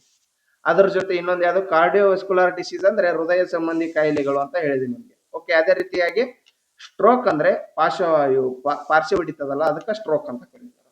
ಓಕೆ, ಇದಕ್ಕೆ ಇದೇ ಸರಿಯಾದ ಉತ್ತರ ನೋಡ್ರಿ ಇಲ್ಲಿ 1 2 3 6 1 2 3 6 ಆಪ್ಷನ್ ಡಿ ಐತಿ ನೋಡ್ರಿ. ಇದೇ ಸರಿಯಾದ ಉತ್ತರ ಇದಕ್ಕ. ಓಕೆ, ಇದನ್ನ ಈಗ ಹೊಸದಾಗಿ ಇದಕ್ಕ ಏನ್ ಮಾಡಿದಾರಪ್ಪ ಅಂತಂತಂದ್ರೆ ಈ ಯೋಜನೆಯನ್ನ ಇನ್ನೊಂದು ಸ್ವಲ್ಪ ಉನ್ನತ ಮಟ್ಟಕ್ಕೆ ತಗೊಂಡೋಗಿದ್ದಾರೆ. ಓಕೆ, ಇದನ್ನ ಇನ್ನೂ ಒಂದ್ ಸ್ವಲ್ಪ ಜಾಸ್ತಿ ಕಾಯಿಲೆಗಳನ್ನ ಕಂಟ್ರೋಲ್ ಮಾಡ್ಲಿಕ್ಕೋಸ್ಕರ ಓಕೆ ಈ ಯೋಜನೆಯನ್ನ ಸ್ವಲ್ಪ ವ್ಯಾಪ್ತಿ ಒಳಗಡೆ ವಿಸ್ತರಿಸಿದ್ದಾರೆ. ಓಕೆ, ಅದಕ್ಕೆ ಮತ್ತೆ ಇನ್ನೊಂದು ಏನಂತ ಹೆಸರು ಕೊಟ್ಟಿದಾರಪ್ಪ ಅಂತಂದ್ರೆ NPNCD ಅಂತ ಹೇಳಿ ಹೆಸರು ಕೊಟ್ಟಿದ್ದಾರೆ ನೋಡ್ರಿ. ಓಕೆ, NP ನ್ಯಾಷನಲ್ ಪ್ರೋಗ್ರಾಮ್ ಅಂತ ನಂಗ್ರಿ. NP ಅಂದ್ರೆ NCD ಅಂತ ಕೊಟ್ಟಿದ್ದಾರೆ. ಓಕೆ, NCD ಅಂದ್ರೆ ನಾನ್ ಕಮ್ಯುನಿಕೇಬಲ್ ಡಿಸೀಸ್ ಅನ್ನಂಗ್ ನೋಡ್ರಿ. Okay, disease national programme for prevention and control of non communicable disease ಅಂತ ಹೇಳಿ ಇದಕ್ಕ ಮರುನಾಮಕರಣ ಮಾಡಿದ್ದಾರೆ. ಓಕೆ, ಯಾಕಪ್ಪ ಅಂತಂದ್ರೆ ಇದ್ರೊಳಗಡೆ ನೆಕ್ಸ್ಟ್ ನೆಗಡಿ ಈ ತರ ಏನೋ ಹಿಂಗ ಇದು ಏನೋ ನಾವು ಯಾವಾಗ ಕಂಟಿನ್ಯೂಸ್ ಆಗಿ ಕಮ್ಯುನಿಕೇಟ್ ಮಾಡಿದಾಗ ಹರಡುವಂತ ಡಿಸೀಸ್ ಅದಾವಲ್ಲ ಅವನು ಕೂಡ ಕಂಟ್ರೋಲ್ ಮಾಡ್ಬೇಕಂತ ಹೇಳಿ ಈ ಏನೋ ಕಾರ್ಯಕ್ರಮವನ್ನ ಇನ್ನೊಂದ್ ಸ್ವಲ್ಪ ವಿಸ್ತರಿಸಿದ್ದಾರೆ. ಅದಕ್ಕೆ ಇವೆಲ್ಲ ರೋಗಗಳು ಅದಾವ್ರಿ, ಮತ್ತು ಅದ್ರ ಜೊತೆ ನಾನ್ ಕಮ್ಯುನಿಕೇಬಲ್ ಡಿಸೀಸ್ ಕೂಡ ಆ್ಯಡ್ ಆಗ್ತಾವ. ಓಕೆ, ನೆಕ್ಸ್ಟ್ ಮುಂದಿನ ಪ್ರಶ್ನೆಯನ್ನ ನೋಡ್ಕೊಳ್ಳೋಣ ಬರ್ರಿಲೆ. ಓಕೆ, ಈ ಕೆಳಗಿನ ದಕ್ಷಿಣ ಏಷ್ಯಾದ ಯಾವ ರಾಷ್ಟ್ರವನ್ನು ಡಿಸೆಂಬರ್ 13, 2023ರಂದು ವಿಶ್ವಸಂಸ್ಥೆಯು ಕಡಿಮೆ ಅಭಿವೃದ್ಧಿ ಹೊಂದಿದ ರಾಷ್ಟ್ರಗಳ ಪಟ್ಟಿಯಿಂದ ತೆಗೆದುಹಾಕಲು ನಿರ್ಧರಿಸಲಾಗಿದೆ ಅಂತೈತಿ. ಓಕೆ, ಕರೆಂಟ್ ಅಫೇರ್ಸ್ ಪ್ರಶ್ನೆ ಇದು. ಆಪ್ಷನ್ ನೋಡ್ಕೊರಿ, ಭೂತಾನ್, ಮಯನ್ಮಾರ್, ನೇಪಾಳ್, ಬಾಂಗ್ಲಾದೇಶ್. ಇದಕ್ಕೆ ಸರಿಯಾದ ಉತ್ತರ ಐತಲ್ಲ ಭೂತಾನ್ ನೋಡ್ರಿ. ಭೂತಾನ್ ಅನ್ನ ಏನ್ ಮಾಡಿದ್ದಾರೆ, ಕಡಿಮೆ ಅಭಿವೃದ್ಧಿ ಹೊಂದಿದ ರಾಷ್ಟ್ರಗಳ ಪಟ್ಟಿಯಿಂದ ತೆಗೆದು ಹಾಕಿದಾರ. ಯಾಕಪ್ಪ ಅಂತಂತಂದ್ರೆ ಅಲ್ಲಿ ಇರುವಂತಹ ಏನೋ ಆದಾಯ ಮತ್ತ ವಾಪಸ್ ಇವ್ರೇನು ಅಲ್ಲಿರುವಂತ ಜನರೇನದಲ್ಲ ಅವ್ರ ಆಸ್ತಿಗಳು ಮತ್ತು ಅಲ್ಲಿರುವಂತ ಆರ್ಥಿಕ ದುರ್ಬಲತೆ ಇವೆಲ್ಲ ಮಾನದಂಡವನ್ನೇನ ಪರಿಗಣಿಸ್ತಾರ. ಓಕೆ, ಅವನ್ನೆಲ್ಲ ಪರಿಗಣಿಸಿದಾಗ ಅಭಿವೃದ್ಧಿ ಇದು ಏನು ಅಭಿವೃದ್ಧಿ ಹೊಂದಲಾರ ದೇಶ ಅಂತೇಳಿ ಅವ್ರಿಗೆ ಅನಿಸ್ಲಿಲ್ಲ. ಆದ ಕಾರಣ ಇದನ್ನ ತೆಗೆದುಹಾಕಾರ ನೋಡ್ರಿ ವಿಶ್ವಸಂಸ್ಥೆ ಅವರು. ಓಕೆ, ದೆನ್ ನೆಕ್ಸ್ಟ್ ಮುಂದಿನ ಪ್ರಶ್ನೆ. ಅಂತಾರಾಷ್ಟ್ರೀಯ ಬಾಹ್ಯಾಕಾಶ ಕೇಂದ್ರಕ್ಕೆ ಕಳಿಸಿದ ಸೌದಿ ಅರೇಬಿಯಾದ ಪ್ರಪ್ರಥಮ ಮಹಿಳಾ ಗಗನಯಾನಿಯ ಹೆಸರೇನು ಅಂತ ಹೇಳಿ ಪ್ರಶ್ನೆನ ನೋಡ್ಕೋಬಹುದು. ಓಕೆ, ಆಪ್ಷನ್ ನೋಡ್ಕೊರಿ, ರಿಮ್ ಅಲ್ ತುರ್ಕ್ಮಾನಿ, ರಿಯಾನಾ ಬರ್ನಾವಿ, ಇವ್ಯಾವುದು ಅಲ್ಲ, ಮಿತ್ ಅನೌಶೆ ಅನ್ಸಾರಿ. ಓಕೆ, ಇದು ಕರೆಂಟ್ ಅಫೇರ್ಸ್ ಒಳಗಡೆ ಬಹಳ ಸುದ್ದಿಯಲ್ಲಿತ್ತು. ಓಕೆ, ಆದ್ದರಿಂದ ಇದಕ್ಕೆ ಸರಿಯಾದ ಉತ್ತರ ರಿಯಾನಾ ಬರ್ನಾವಿ ನೋಡ್ರಿ. ಓಕೆ, ಇದು ಸೌದಿ ಅರೇಬಿಯಾದಿಂದ ಪ್ರಪ್ರಥಮ ಮಹಿಳಾ ಗಗನಯಾನಿ ರೀ. ಓಕೆ ಓಕೆ ಹಂಗಾದ್ರೆ ನಮ್ಮ ಏನೋ ಇಡೀ ವರ್ಲ್ಡ್ ಅಲ್ಲೇ ಫಸ್ಟ್, ಓಕೆ, ಇಡೀ ವರ್ಲ್ಡ್ ಅಲ್ಲೇ ಫಸ್ಟ್ ಅಂತಾರಾಷ್ಟ್ರೀಯ ಬಾಹ್ಯಾಕಾಶ ಕೇಂದ್ರಕ್ಕೆ ಹೋದವ್ರು ಯಾರು ಅಂದ್ರೆ, ಬಾಹ್ಯಾಕಾಶ ಯಾನ ಮಾಡಿದವ್ರು ಯಾರಪ್ಪ ಅಂತಂದ್ರೆ ಬಾಯ್ಸ್ ಹೋಗ್ಯಾರ್ರಿ. ಫಸ್ಟ್ ಬಾಯ್ಸ್ ಒಳಗಡೆ ಯಾರು ಫಸ್ಟ್ ಹೋದವ್ರಪ್ಪ ಅಂತಂದ್ರೆ ಯೂರಿ ಗಗರಿನ್ ನೋಡ್ರಿ. ಯೂರಿ ಗಗರಿನ್ ಅವರು ಮೊಟ್ಟ ಮೊದಲಿಗೆ ಬಾಹ್ಯಾಕಾಶ ಯಾನ ಮಾಡಿದ ವ್ಯಕ್ತಿ ನೋಡ್ರಿ. ಇವರು 1961 ಮಾಡ್ತಾರ. ಅದೇ ರೀತಿಯಾಗಿ ಮಹಿಳೆಯರೊಳಗಡೆ ವುಮೆನ್ ಒಳಗಡೆ ಫಸ್ಟ್ ಹೋಗಿದವ್ರು ಯಾರಪ್ಪ ಅಂತಂದ್ರೆ ವ್ಯಾಲೆಂಟೈನಾ ಟೆರೆಸ್ಕೋವಾ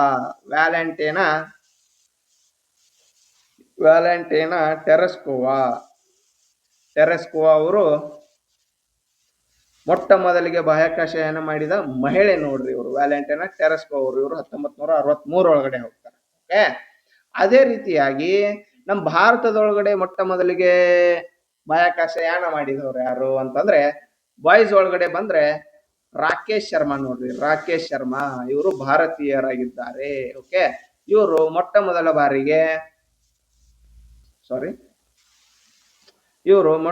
ಬಾರಿಗೆ ಇಂಡಿಯಾದಿಂದ ಮೊಟ್ಟ ಮೊದಲ ಬಾರಿಗೆ ಬಾಹ್ಯಾಕಾಶಯಾನ ಮಾಡಿದ ಭಾರತೀಯ ಆಗಿದ್ದಾರೆ ನೋಡ್ರಿ ರಾಕೇಶ್ ಶರ್ಮಾ. ಅದೇ ರೀತಿಯಾಗಿ ವುಮೆನ್ ಒಳಗಡೆ ಬಂದ್ರೆ ಕಲ್ಪನಾ ಚಾವ್ಲಾ ನೋಡ್ರಿ. ಕಲ್ಪನಾ ಚಾವ್ಲಾ ಅವರು ಮೊಟ್ಟ ಮೊದಲ ಬಾರಿಗೆ ಬಾಹ್ಯಾಕಾಶಯಾನ ಮಾಡಿದ ಭಾರತೀಯ ಮಹಿಳೆ ನೋಡ್ರಿ. ಇವರು ಕಲ್ಪನಾ ಚಾವ್ಲಾ ಅವರು. ಆಲ್ರೆಡಿ ಇವೆಲ್ಲ ಪ್ರಶ್ನೆ ಆಗಿದಾವ, ಕಂಪಲ್ಸರಿ ನೆನಪಿಟ್ಟುಕೊಳ್ಳೇಬೇಕು ನೋಡ್ರಿ. ಓಕೆ, ನೆಕ್ಸ್ಟ್ ಮುಂದಿನ ಪ್ರಶ್ನೆ ನೋಡೋಂಬರ್ರಿ. ಇಲ್ಲೇ ಫೆಬ್ರವರಿ 2023ರಲ್ಲಿ ಭೂಕಂಪಕ್ಕೆ ತುತ್ತಾದ ಸಿರಿಯಾ ಮತ್ತು ಟರ್ಕಿಗಳ ನೆರವಿಗಾಗಿ ಭಾರತ ಸರ್ಕಾರವು ಪ್ರಾರಂಭಿಸಿದ ಕಾರ್ಯಾಚರಣೆಯ ಹೆಸರೇನು? ಓಕೆ, ಈಗ ಎಲ್ಲಾದ್ರ ಭೂಕಂಪ ಆದ್ರ, ಸುನಾಮಿ ಆದ್ರ, ಒಳ್ಳೆಪ್ಪ ಚಂಡಮಾರುತದಿಂದ ಏನಾದ್ರು ಸ್ವಲ್ಪ ಅಲ್ಲಿ ಇರುವಂತಹ ಸುತ್ತಮುತ್ತಲಿನ ಪರಿಸರ ಎಲ್ಲ ಹಾನಿಯಾಗಿ ಅಲ್ಲಿ ಆಹಾರ ಕೊರತೆ, ಒಟ್ಟಲ್ಲಿ ಈಗ ನೋಡ್ಬೋದ್ರಿ ನೀವು, ಪ್ರವಾಹ ಬಂತಂದ್ರ ನಿಮ್ಗೆಲ್ಲ ಎಲ್ಲಿ ಊಟ ಅಡಿಗೆ ಎಲ್ಲಿ ಮಾಡ್ಕೊಳಕ್ ಜಾಗ ಸಿಗ್ತದೆ, ಎಲ್ಲ ಪೂರ್ತಿ ಮನಿಗಿನಿ ಎಲ್ಲ ಮುಳುಗಿ ಬಿಟ್ಟಿರ್ತಾವ. ಆದ್ರಿಂದಾಗಿ ಹಿಂಗ ಭಾರತ ಸ್ವಲ್ಪ ದೇಶಕ್ಕೆ ಸಹಾಯ ಮಾಡಿದ್ದು ಒಂದಿಷ್ಟು ಕಾರ್ಯಾಚರಣೆ ಅಂತ ಹೇಳಿ ನೇಮ್ ಕೊಟ್ಟಿರ್ತಾರ. ಆ ನೇಮ್ಗಳು ಇದ್ರೊಳಗಡೆ ಟರ್ಕಿ ಮತ್ತು ಸಿರಿಯಾಗಳಿಗೆ ನೆರವಿಗಾಗಿ ಭಾರತ ಸರ್ಕಾರ ಪ್ರಾರಂಭಿಸಿದ ಕಾರ್ಯಾಚರಣೆ ಹೆಸರೇನಂತ ಹೇಳಿ ಪ್ರಶ್ನೆನ ಕೇಳಿದ್ದಾರೆ. ಓಕೆ, ಆಪ್ಷನ್ ನೋಡ್ಕೊರಿ. Operation Sadbhavan, operation Rahat, operation Lehar, operation Dost. Okay, ಇದಕ್ಕೆ ಸರಿಯಾದ ಉತ್ತರ ಆಪರೇಷನ್ ದೋಸ್ತ್ ನೋಡ್ರಿ ಇದಕ್ಕೆ. ಓಕೆ, ಅದೇ ರೀತಿಯಾಗಿ ಇದು ಆಪರೇಷನ್ ದೋಸ್ತ್ ಇದು 2023 ಆತ್ರಿ. ಓಕೆ, 2025 ಒಳಗಡೆ ಆ ರೀತಿಯಾಗಿ ನಮ್ಮ ಭಾರತ ಯಾವ ದೇಶಕ್ಕೆ ಸಹಾಯ ಮಾಡೈತಿ ಅನ್ನೋದ್ರ ಬಗ್ಗೆ ಒಂದ್ ಸ್ವಲ್ಪ ನೋಡ್ಕೊಂಡ್ಬರ್ರಿ. ಓಕೆ, 2025 ಒಳಗಡೆ ಆಪರೇಷನ್ ಸಾಗರ್ ಬಂಧು ಅಂತ ಹೇಳಿ ಆಪರೇಷನ್ ಸಾಗರ್ ಬಂಧು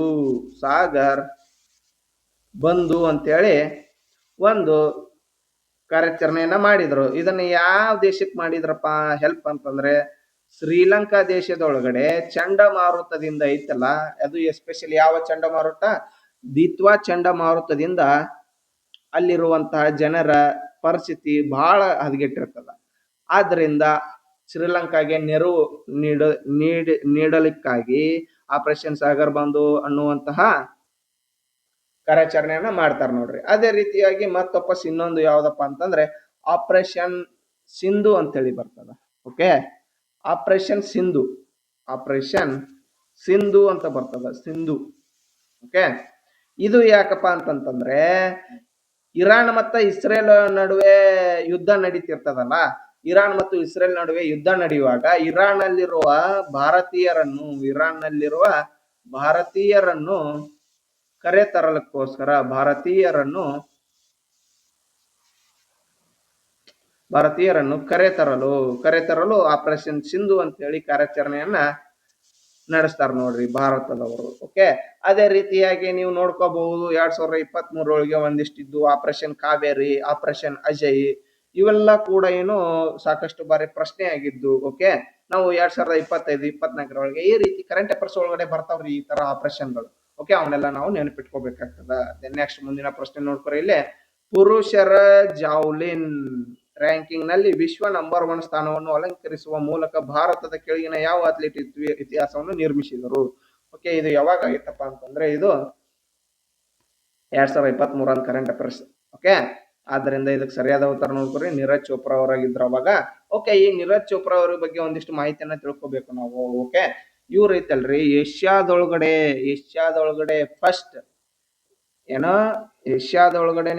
ಫಸ್ಟ್ ಒಬ್ರು ಜಾವ್ಲಿನ್ ಅಥ್ಲೀಟ್, ಅಂದ್ರೆ ಜಾವ್ಲಿನ್ ಏನು ಅದೊಂದು ಕ್ರೀಡೆ ಬರ್ತದಲ್ಲ, ಆ ಜಾವ್ಲಿನ್ ಎಸೆತದೊಳಗಡೆ ಫಸ್ಟ್ ಚಿನ್ನದ ಪದಕ ಪಡೆದಂತಹ ಆಟಗಾರ ಯಾರಂದ್ರೆ ಅದು ನೀರಜ್ ಚೋಪ್ರಾ ಅವ್ರು ನೋಡ್ರಿ. ಓಕೆ, ಅದು ಎಲ್ಲಿ ಪಡೆದಾರಪ್ಪ ಅಂತಂದ್ರೆ ಚಿನ್ನದ ಪದಕವನ್ನ ಒಲಿಂಪಿಕ್ಸ್ ಒಳಗಡೆನೆ ಪಡೆದಾರ ನೋಡ್ರಿ ಇವರು. ಯಾರು? ನೀರಜ್ ಚೋಪ್ರಾ ಅವರು. ಯಾವಪ್ಪ ಅಂತಂದ್ರೆ 2020 ಒಲಿಂಪಿಕ್ಸ್, ದೆನ್ 2022 ಓಕೆ 2020 ಒಲಿಂಪಿಕ್ಸ್ ಒಳಗಡೆ ಚಿನ್ನದ ಪದಕ ಪಡೆದಾರ. ಅದೇ ರೀತಿ ಒಳಗಡೆ 2022 ಮತ್ತು 23 ಒಳಗಡೆ ವಿಶ್ವ ಅಥ್ಲೆಟಿಕ್ಸ್ ಚಾಂಪಿಯನ್ಶಿಪ್ ಅಂತ ಬರ್ತದ್ರಿ. ವಿಶ್ವ ಅಥ್ಲೆಟಿಕ್ಸ್ ಚಾಂಪಿಯನ್ಶಿಪ್ ಅವಾಗ ಇವರು 2022 ಮತ್ತು 2023 ವಿಶ್ವ ಅಥ್ಲೆಟಿಕ್ ಚಾಂಪಿಯನ್ಶಿಪ್ ಒಳಗಡೆ ಇವರು ಚಿನ್ನದ ಪದಕವನ್ನ ಗೆದ್ದಿದ್ದಾರೆ. ಮತ್ತೆ ಅದೇ ರೀತಿಯಾಗಿ ಏಷ್ಯನ್ ಚಾಂಪಿಯನ್ಶಿಪ್ ಅಂತ ಬರ್ತದ. ಏಷ್ಯನ್ ಚಾಂಪಿಯನ್ಶಿಪ್ ಒಳಗಡೆ 2017, 2018, 2022 ಒಳಗಡೆನೂ ಕೂಡ ಇವರು ಚಿನ್ನದ ಪದಕವನ್ನ ಗೆದ್ದಾರ ನೋಡ್ರಿ. ನೆಕ್ಸ್ಟ್ ಅದೇ ರೀತಿಯಾಗಿ 2025 ಒಳಗಡೆ ಓಕೆ 2025 ಒಳಗಡೆ ಪ್ಯಾರಿಸ್ ಡೈಮಂಡ್ ಲೀಗ್ ನಡೀತದ. Paris diamond league. ಓಕೆ, ಈ ಪ್ಯಾರಿಸ್ ಡೈಮಂಡ್ ಲೀಗ್ ಒಳಗಡೆ ಐತಲ್ಲ, ಇವರು ವಿನ್ನರ್ ಆಗಿದ್ದಾರೆ ನೋಡ್ರಿ. ಓಕೆ, ವಿನ್ನರ್ ಎಷ್ಟು? ಇವರು ನೀರಜ್ ಚೋಪ್ರಾ ಅವರು ವಿನ್ನರ್ ಆಗಿದ್ದಾರೆ ಇದ್ರೊಳಗಡೆ. ಓಕೆ, ಇವ್ರದ್ದು ನೀರಜ್ ಚೋಪ್ರಾ ಅವರು ಹೈಯೆಸ್ಟ್ ಎಷ್ಟು ಮೀಟರ್ ಒಗದಾರಪ್ಪ, ಎಷ್ಟು ದೂರ ಒಗದಾರ ಇವ್ರದ್ದು? ಓಕೆ, ಇವರು ಇಷ್ಟು ಚಿನ್ನದ ಪದಕ ಪಡೆದಾರ ಅಂದ್ರೆ ಎಷ್ಟು ಮೀಟರ್ ದೂರ ಹೋಗದಾರ ಅಂತೂ ಕೂಡ ಪ್ರಶ್ನೆ ಆಗ್ಯಾವ. ಓಕೆ, ಒಲಿಂಪಿಕ್ಸ್ ಒಳಗಡೆ 2020 ಒಲಿಂಪಿಕ್ಸ್ ಒಳಗಡೆ ಎಷ್ಟು ಮೀಟರ್ ಎಸೆದು ಇವರು ಚಿನ್ನದ ಪದಕವನ್ನ ಪಡೆದುಕೊಂಡರು ಅಂತ ಈ ರೀತಿಯೂ ಕೂಡ ಪ್ರಶ್ನೆಗಳಾಗ್ಯಾವ. ಓಕೆ, ನಮಗ ಇವ್ರು ಹೈಯೆಸ್ಟ್ ಎಷ್ಟು ದೂರ ಒಗದಾರಪ್ಪ ಏನು ಜಾವ್ಲಿನ್ ಅನ್ನ ಅಂತ ನೋಡಿದ್ರೆ 90.23 ಮೀಟರ್ ಇಷ್ಟು ದೂರ ಇವರು ಜಾವ್ಲಿನ್ ಅನ್ನ ಎಸೆದಿದ್ದಾರೆ ನೋಡಿ. ಓಕೆ, ನೆಕ್ಸ್ಟ್ ಮುಂದಿನ ಪ್ರಶ್ನೆಯನ್ನ ನೋಡೋಣ.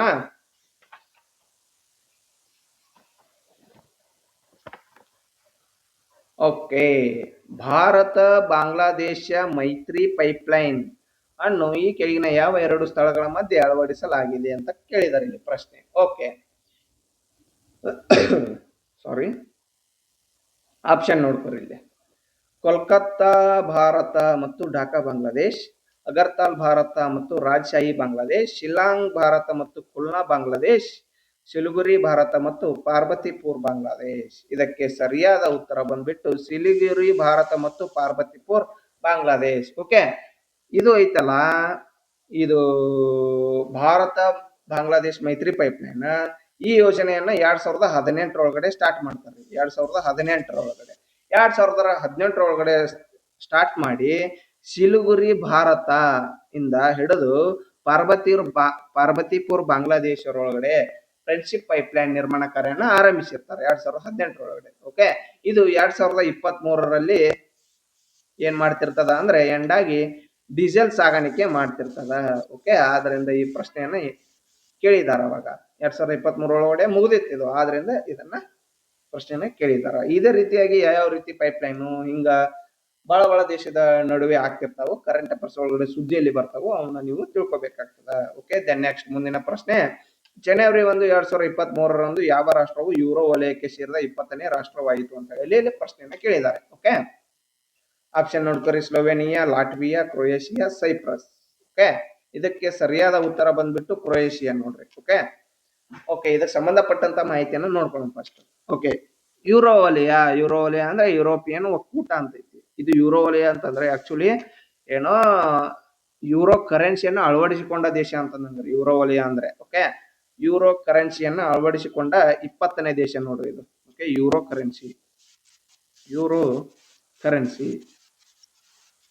ಓಕೆ ಓಕೆ ಯೂರೋ ಕರೆನ್ಸಿಯನ್ನ ಅಳವಡಿಸಿಕೊಂಡ 20ನೇ ದೇಶ ಯಾವ್ದಂದ್ರೆ ಇದು ಕ್ರೊಯೇಷಿಯಾ. ಓಕೆ, ಅದೇ ರೀತಿಯಾಗಿ ಈಗ ಬರೀ ಕರೆನ್ಸಿ ಅಷ್ಟೇ ಅಳವಡಿಸಿಕೊಳ್ಳುವುದು ಈ ರೀತಿಯಾಗಿ ಅಷ್ಟನ್ರಿ ಅಂತ ನೀವು ಕೇಳ್ಬಹುದು. ಇಲ್ಲ, ಆಕ್ಚುಲಿ ಏನೈತಪ್ಪ ಅಂತಂದ್ರೆ ಫಸ್ಟ್ ಯುರೋಪಿಯನ್ ಒಕ್ಕೂಟ ಅಂತ ಐತಿ, ಯುರೋಪಿಯನ್ ಯೂನಿಯನ್ ಅಂತ ಐತಿ. ಓಕೆ, ಈ ಯುರೋಪಿಯನ್ ಯೂನಿಯನ್ ಬಂದ್ಬಿಟ್ಟು ಒಟ್ಟು 27 ದೇಶಗಳ ಒಕ್ಕೂಟವಾಗಿದೆ. ಆ ಯುರೋಪ್ ಏನೈತಿಲ್ಲ ಖಂಡ, ಅಲ್ಲಿ ಕಂಡು ಬರುವ 27 ದೇಶಗಳ ಒಕ್ಕೂಟ ಯಾವ್ದಪ್ಪ ಅಂತಂದ್ರೆ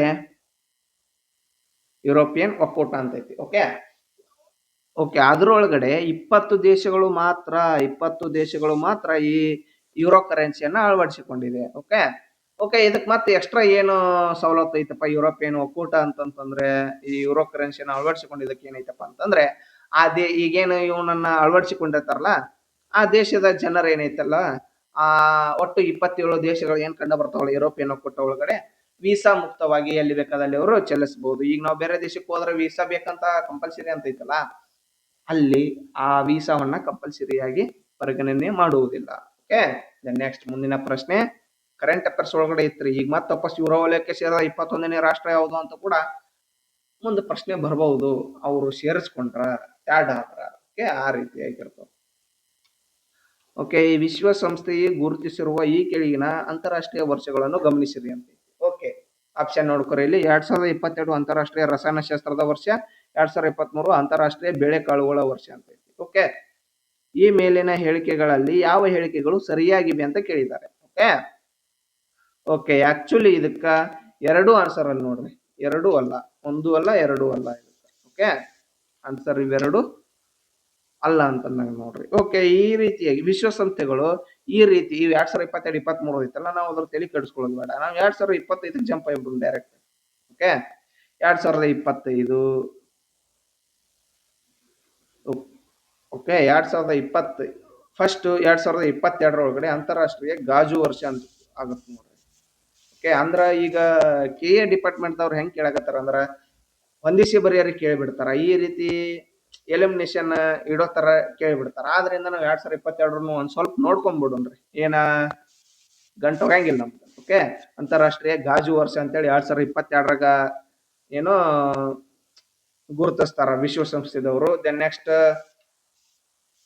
2023 ಒಳಗಡೆ ಅಂತಾರಾಷ್ಟ್ರೀಯ ಬೇಳೆಕಾಳು ಅಲ್ಲದು ಸಿರಿಧಾನ್ಯ ವರ್ಷ ನೋಡ್ರಿ. ಅದು ಏನದು ಸಿರಿಧಾನ್ಯಗಳ ವರ್ಷ. 2023 ಒಳಗಡೆ ಸಿರಿಧಾನ್ಯ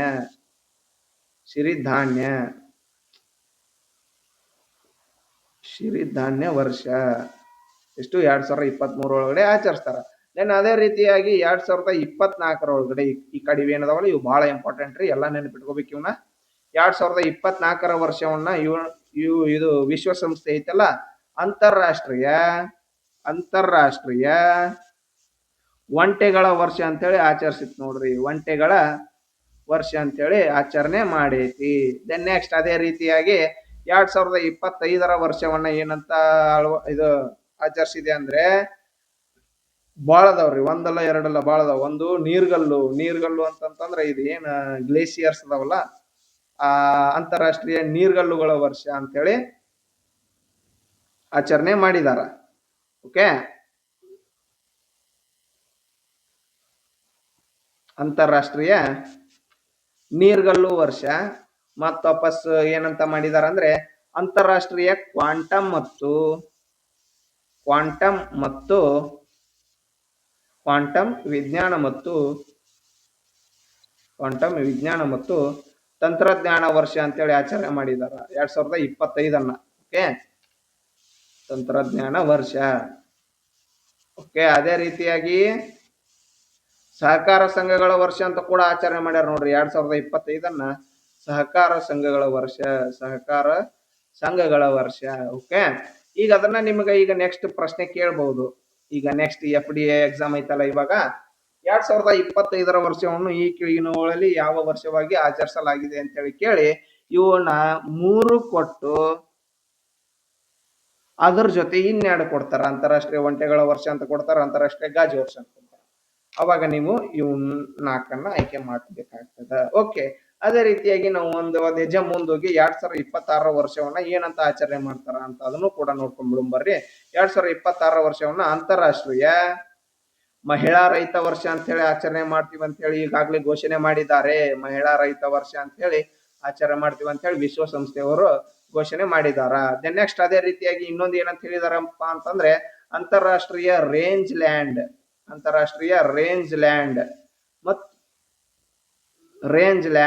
ಮತ್ತು ಪಶುಪಾಲಕರ ವರ್ಷ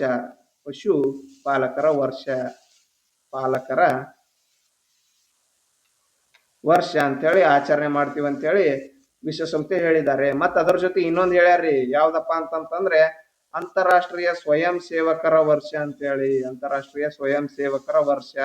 ಓಕೆ, ಇವೆಲ್ಲವನ್ನ ನೀವು ಕಂಪಲ್ಸರಿಯಾಗಿ ನೆನಪಿಟ್ಕೊಳ್ಳೇಬೇಕು. ಓಕೆ, ಈ ರೀತಿ ಪ್ರಶ್ನೆ ಬರಬಹುದು. ಓಕೆ, ನೆಕ್ಸ್ಟ್ ಮುಂದಿನ ಪ್ರಶ್ನೆನ ನೋಡ್ಕೊಳ್ಳೋಣ ಬರ್ರಿಲ್ಲಿ. ಈ ಕೆಳಗಿನವುಗಳಲ್ಲಿ ಹೊಂದಿಸಿ ಅಂತ ಐತಿ. Okay, Archimedes, WK Roentgen, Galileo Galilei, JC Bose. Okay, Archimedes ಅವರು ಏನನ್ನ ಕಂಡು ಹಿಡಿತಾರ ಅಂತಂದ್ರೆ ಇವರು ತೇಲುವಿಕೆ ತತ್ವವನ್ನ ಕಂಡು ಹಿಡಿತಾರ ನೋಡ್ರಿ ಆರ್ಕಿಮಿಡಿಸ್ ಅವರು. ಓಕೆ, ಆರ್ಕಿಮಿಡಿಸ್ ಅವರು ತೇಲುವಿಕೆ ತತ್ವವನ್ನ ಕಂಡು ಹಿಡಿತಾರ.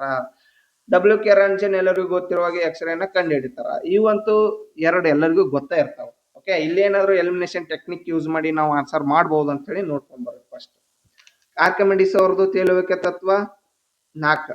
ಓಕೆ, A4 ಅಂತ ಐತಿ, ಇಲ್ಲೈತಿ. Okay, then next WK Roentgen X-ray 1 ಐತಿ, B1. ಓಕೆ, ಇಲ್ಲಿ ಎಷ್ಟೇ ಐತಿ. ಆದ್ರಿಂದ ಸರಿಯಾದ ಉತ್ತರ ಇದ ನೋಡ್ರಿ, ಇದಕ್ಕೆ ಆಪ್ಷನ್ A. ಓಕೆ, ನೋಡ್ಕೊರಿ ಇಲ್ಲಿ ನೀವು. ಇನ್ನು ಉಳಿದಂತ ಆಪ್ಷನ್ ಗಳನ್ನ ನೀವು ಇಲ್ಲಿ ಈಸಿಯಾಗಿ ಗುರ್ತು ಮಾಡ್ಕೊಂಡ್ಬಿಡ್ಬಹುದು. ಓಕೆ, ಸದ್ಯಕ್ಕಷ್ಟೇ ಇದು ಎಲಿಮಿನೇಷನ್ ಟೆಕ್ನಿಕ್ ಯೂಸ್ ಮಾಡ್ಕೊರಿ. ಈಗ ನೀವು ಹಿಂದಿನ ಕ್ವಶನ್ ಪೇಪರ್ ಎಲ್ಲ ಓದಕತ್ತೀರಪ್ಪ ಅಂತಂದ್ರೆ ಉಳ್ಕೆದನ್ನು ನೀವು ತಿಳ್ಕೊಬೇಕಾಗ್ತದ. ಗೆಲಿಲಿಯೋ ಗೆಲಿಲಿ ಅವ್ರು ಏನ್ ಕಂಡಿಡಿದಾರ ಅಂದ್ರೆ ಜಡತ್ವದ ನಿಯಮವನ್ನು ಕಂಡಿಡಿದಾರ ಅಂತ ಐತಿ. Okay, then next JC Bose ಅವರು ಅಲ್ಟ್ರಾ ಶಾರ್ಟ್ ರೇಡಿಯೋ ತರಂಗಗಳನ್ನ ಕಂಡುಹಿಡಿದಾರ ಅಂತ ಐತಿ ನೋಡ್ರಿ. ಓಕೆ, ಈ ರೀತಿಯಾಗಿ ನೀವು ಎಲಿಮಿನೇಷನ್ ಟೆಕ್ನಿಕ್ ಯೂಸ್ ಮಾಡಿ ಆನ್ಸರ್ ಮಾಡಬಹುದು ಈಸಿಯಾಗಿ. ಒಂದ್ ವೇಳೆ ಕೊಟ್ಟಿಲ್ಲಪ್ಪ ಅಂತಂತಂದ್ರೆ ಉಷ್ಟು ಈಗ ಈ ಸೇಮ್ ಟ್ಯಾಲಿ ಆಗುವಂತವ್ ಇಲ್ಲಿ ಎರಡು ಟ್ಯಾಲಿ ಆಗುವಂಗ ಹಿಂಗ್ ಏಕ್ ಕೊಟ್ಟಿರ್ತಾರ್ರಿ. ಓಕೆ, ಆ ಟೈಮ್ ಒಳಗಡೆ ನೀವು ಎಲಿಮಿನೇಷನ್ ಟೆಕ್ನಿಕ್ ಯೂಸ್ ಮಾಡಕ್ ಆಗಲ್ಲ. ಓಕೆ, ಆದ್ರಿಂದ ನೀವು ಎಲ್ಲವನ್ನು ತಿಳ್ಕೊಂಡು ಹೋಗ್ಬೇಕು. ಎಲಿಮಿನೇಷನ್ ಟೆಕ್ನಿಕ್ ಯೂಸ್ ಮಾಡೋ ತರ ಆಪ್ಷನ್ ಕೊಟ್ಟಿದ್ರಂದ್ರೆ ಭಾರಿ ಪುಣ್ಯವಂತರು ನೀವು ಅವಾಗ. ಓಕೆ, ಅದೇ ರೀತಿಯಾಗಿ ಮುಂದಿನ ಪ್ರಶ್ನೆ ನೋಡೋಣ ಇಲ್ಲಿ. 64ನೇ ಪ್ರಶ್ನೆ. ಏಪ್ರಿಲ್ 14, 2023 ಯುರೋಪಿಯನ್ ಬಾಹ್ಯಾಕಾಶ ಸಂಸ್ಥೆಯು ಜೂಸ್ ಎಂಬ ಹೆಸರಿನ ಬಾಹ್ಯಾಕಾಶ ನೌಕೆಯನ್ನು ಉಡಾವಣೆ ಮಾಡಿತು. ಜೂಸ್ ಅನ್ನು ವಿಸ್ತರಿಸಿ ಅಂತ ಕೊಟ್ಟಿದ್ದಾರೆ ಇಲ್ಲಿ. ಓಕೆ, ನೋಡ್ರಿ ಇದು ಯುರೋಪಿಯನ್ ಬಾಹ್ಯಾಕಾಶ ಸಂಸ್ಥೆದ್ದು ಜೂಸ್ ಅಂತ ಹೇಳಿ. ಬಟ್ ಅವ್ರು ಇಲ್ಲಿ ಅದನ್ನು ಸಹಿತ ಪ್ರಶ್ನೆಯನ್ನ ಕೇಳಿದ್ದಾರೆ. ಓಕೆ, ಇಂಟರ್ನ್ಯಾಷನಲ್ ಕರೆಂಟ್ ಅಫೇರ್ಸ್ ಅಂತ ಹೇಳಿ. ಓಕೆ, ಆ ಜೂಸ್ ಫುಲ್ ಫಾರ್ಮ್ ಏನಪ್ಪಾ ಅಂತಂದ್ರೆ ಡೈರೆಕ್ಟ್ ಆನ್ಸರ್ ಹೇಳ್ಬಿಡ್ತೀನಿ ನೋಡ್ರಿ ನಿಮ್ಗ. ಜುಪಿಟರ್ ಐಸಿ ಮೂನ್ಸ್ ಎಕ್ಸ್ಪ್ಲೋರೇಷನ್ ನೋಡ್ರಿ ಇದರದ್ದು ಫುಲ್ ಫಾರ್ಮ್. ಓಕೆ, ಈ ಜೂಸ್ ಎಂಬ ಬಾಹ್ಯಾಕಾಶ ನೌಕೆಯನ್ನು ಉಡಾವಣೆ ಮಾಡಿದ್ರಲ್ಲ, ಎದಕ್ಕೆ ಉಡಾವಣೆ ಮಾಡಿದ್ರಪ್ಪ ಅಂತಂದ್ರೆ ಗುರುಗ್ರಹದೊಳಗಡೆ 4 ಗೆಲಿಲಿಯನ್ ಉಪಗ್ರಹಗಳ ಅಂತದವ್ರಿ. ಓಕೆ, ಆ 4 ಗೆಲಿಲಿಯನ್ ಉಪಗ್ರಹಗಳಲ್ಲಿ ಪ್ರಮುಖವಾಗಿ ಯಾವ್ಯಾವಪ್ಪ ಅಂತಂದ್ರೆ ಒಂದು ಕ್ಯಾಲಿಸ್ಟ್ರೋ ಮತ್ತೊಪ್ಪಸ್ ಗ್ಯಾನಿಮೇಡ್,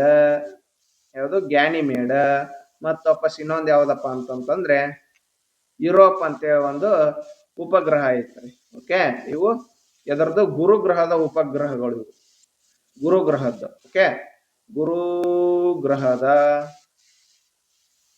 ಉಪಗ್ರಹಗಳು ಓಕೆ. ಅದ್ರೊಳಗಡೆ ಬಹಳ ಅದಾವ್ರಿ ಆಕ್ಚುಲಿ. ಅದ್ರೊಳಗಡೆ ಪ್ರಮುಖವಾಗಿ ಕ್ಯಾಲಿಸ್ಟ್ರೋ, ಗ್ಯಾನಿಮೇಡ್, ಯುರೋಪ ಇವುಗಳನ್ನೇನು ಅಧ್ಯಯನ ಮಾಡ್ಲಿಕ್ಕಾಗಿ ಇದನ್ನ ಉಡಾವಣೆ ಮಾಡಿರ್ತಾರೆ ನೋಡ್ರಿ. Okay, next question. ದ್ರವ ಡೈನಾಮಿಕ್ಸ್ ನಲ್ಲಿ ಬರ್ನೌಲಿ ತತ್ವಗಳ ವೈಜ್ಞಾನಿಕ ತತ್ವದ ಮೇಲೆ ಕೆಲಸ ಮಾಡುವ ತಂತ್ರಜ್ಞಾನವನ್ನು ಹೆಸರಿಸಿ. ಓಕೆ, ಫಸ್ಟ್ ನಾವೇನು ಮಾಡೋಣಪ್ಪ ಅಂತಂದ್ರೆ ಬರ್ನೌಲಿ ತತ್ವವನ್ನು ನೋಡ್ಕೊಂಡ್ಬಿಡೋಣ್ರಿ. ಬರ್ನೌಲಿ ತತ್ವ ಅಂದ್ರೆ ಏನಂತಂದ್ರೆ ನಿಮ್ಗೆ ಈಸಿಯಾಗಿ ಇದನ್ನ ಆನ್ಸರ್ ಮಾಡಕ್ಕೆ ಬರಬಹುದು ಅಂತೇಳಿ ನನ್ನ ಅನಿಸಿಕೆ. ಓಕೆ, ಬರ್ನೌಲಿ ತತ್ವಪ್ಪ ಅಂತ ಏನಪ್ಪಾ ಅಂತಂದ್ರೆ, ಈಗ ಒಂದು ಫಾರ್ ಎಕ್ಸಾಂಪಲ್ ಪೈಪ್ ತರ ಏನೋ ಒಂದು ಮುಚ್ಚಿದ ವ್ಯವಸ್ಥೆ ಇರ್ತದೆ. ಇಲ್ಲಿ ಮುಚ್ಚಿರ್ತದ, ಕ್ಲೋಸ್ ಮಾಡಿರ್ತಾರ. ಇದು ಒಂದು ಪೈಪ್ ಅಂತ ತಿಳ್ಕೊರಿ. ಫಸ್ಟ್ ಕೊಳವೆ ಇಲ್ಲೂ ಮುಚ್ಚಿರ್ತಾರ ಅಂತ ತಿಳ್ಕೊರಿ. ಓಕೆ, ಇದು ಮುಚ್ಚಿದ ವ್ಯವಸ್ಥೆ ಇರ್ತದ ಫಾರ್ ಎಕ್ಸಾಂಪಲ್. ಓಕೆ, ಈಗ ನೀವು ನೋಡ್ಬೋದು, ಈಗ ಪೈಪ್ ಒಳಗಡೆ ಹಿಂಗ ಏನಾದ್ರು ಹರಿದಾಗ್ಲಿ, ದ್ರವಗಳಾಗ್ಲಿ ಈ ರೀತಿ. ಓಕೆ, ಇಂಥ ವ್ಯವಸ್ಥೆಯಲ್ಲಿ ಹರಿಯುವ ದ್ರವ ಅಥವಾ ಅನಿಲದ ವೇಗ ಹೆಚ್ಚಾದಂತಲ್ಲ. ಈಗ ಫಾರ್ ಎಕ್ಸಾಂಪಲ್ ಇದ್ರೊಳಗಡೆ ಒಂದು ನೀರ್ ಹರಿತಿರ್ತದ ಅಂತಿಕೋರಿ. ಓಕೆ, ನೀರ್ ಹರಿತಿರ್ತದ ಅಂತಿಕೋರಿ. ಈ ಹರಿಯುವ ವೇಗ ಹೆಚ್ಚಾಯ್ತಂತಿಕೋರಿ, ಒತ್ತಡ ಕಡಿಮೆ ಆಗ್ತಾ ಬರುತ್ತಂತ. ಹರಿಯುವ ವೇಗ ಹೆಚ್ಚಾಯ್ತಪ್ಪ ಅಂತಂದ್ರೆ ಒತ್ತಡ ಏನಾಗ್ತದ, ಕಡಿಮೆ ಆಗ್ತಾ ಬರ್ತದಂತ ನೋಡ್ರಿ. ಒತ್ತಡ ಕಡಿಮೆ ಆಗ್ತದ ಬರ್ತದಂತ.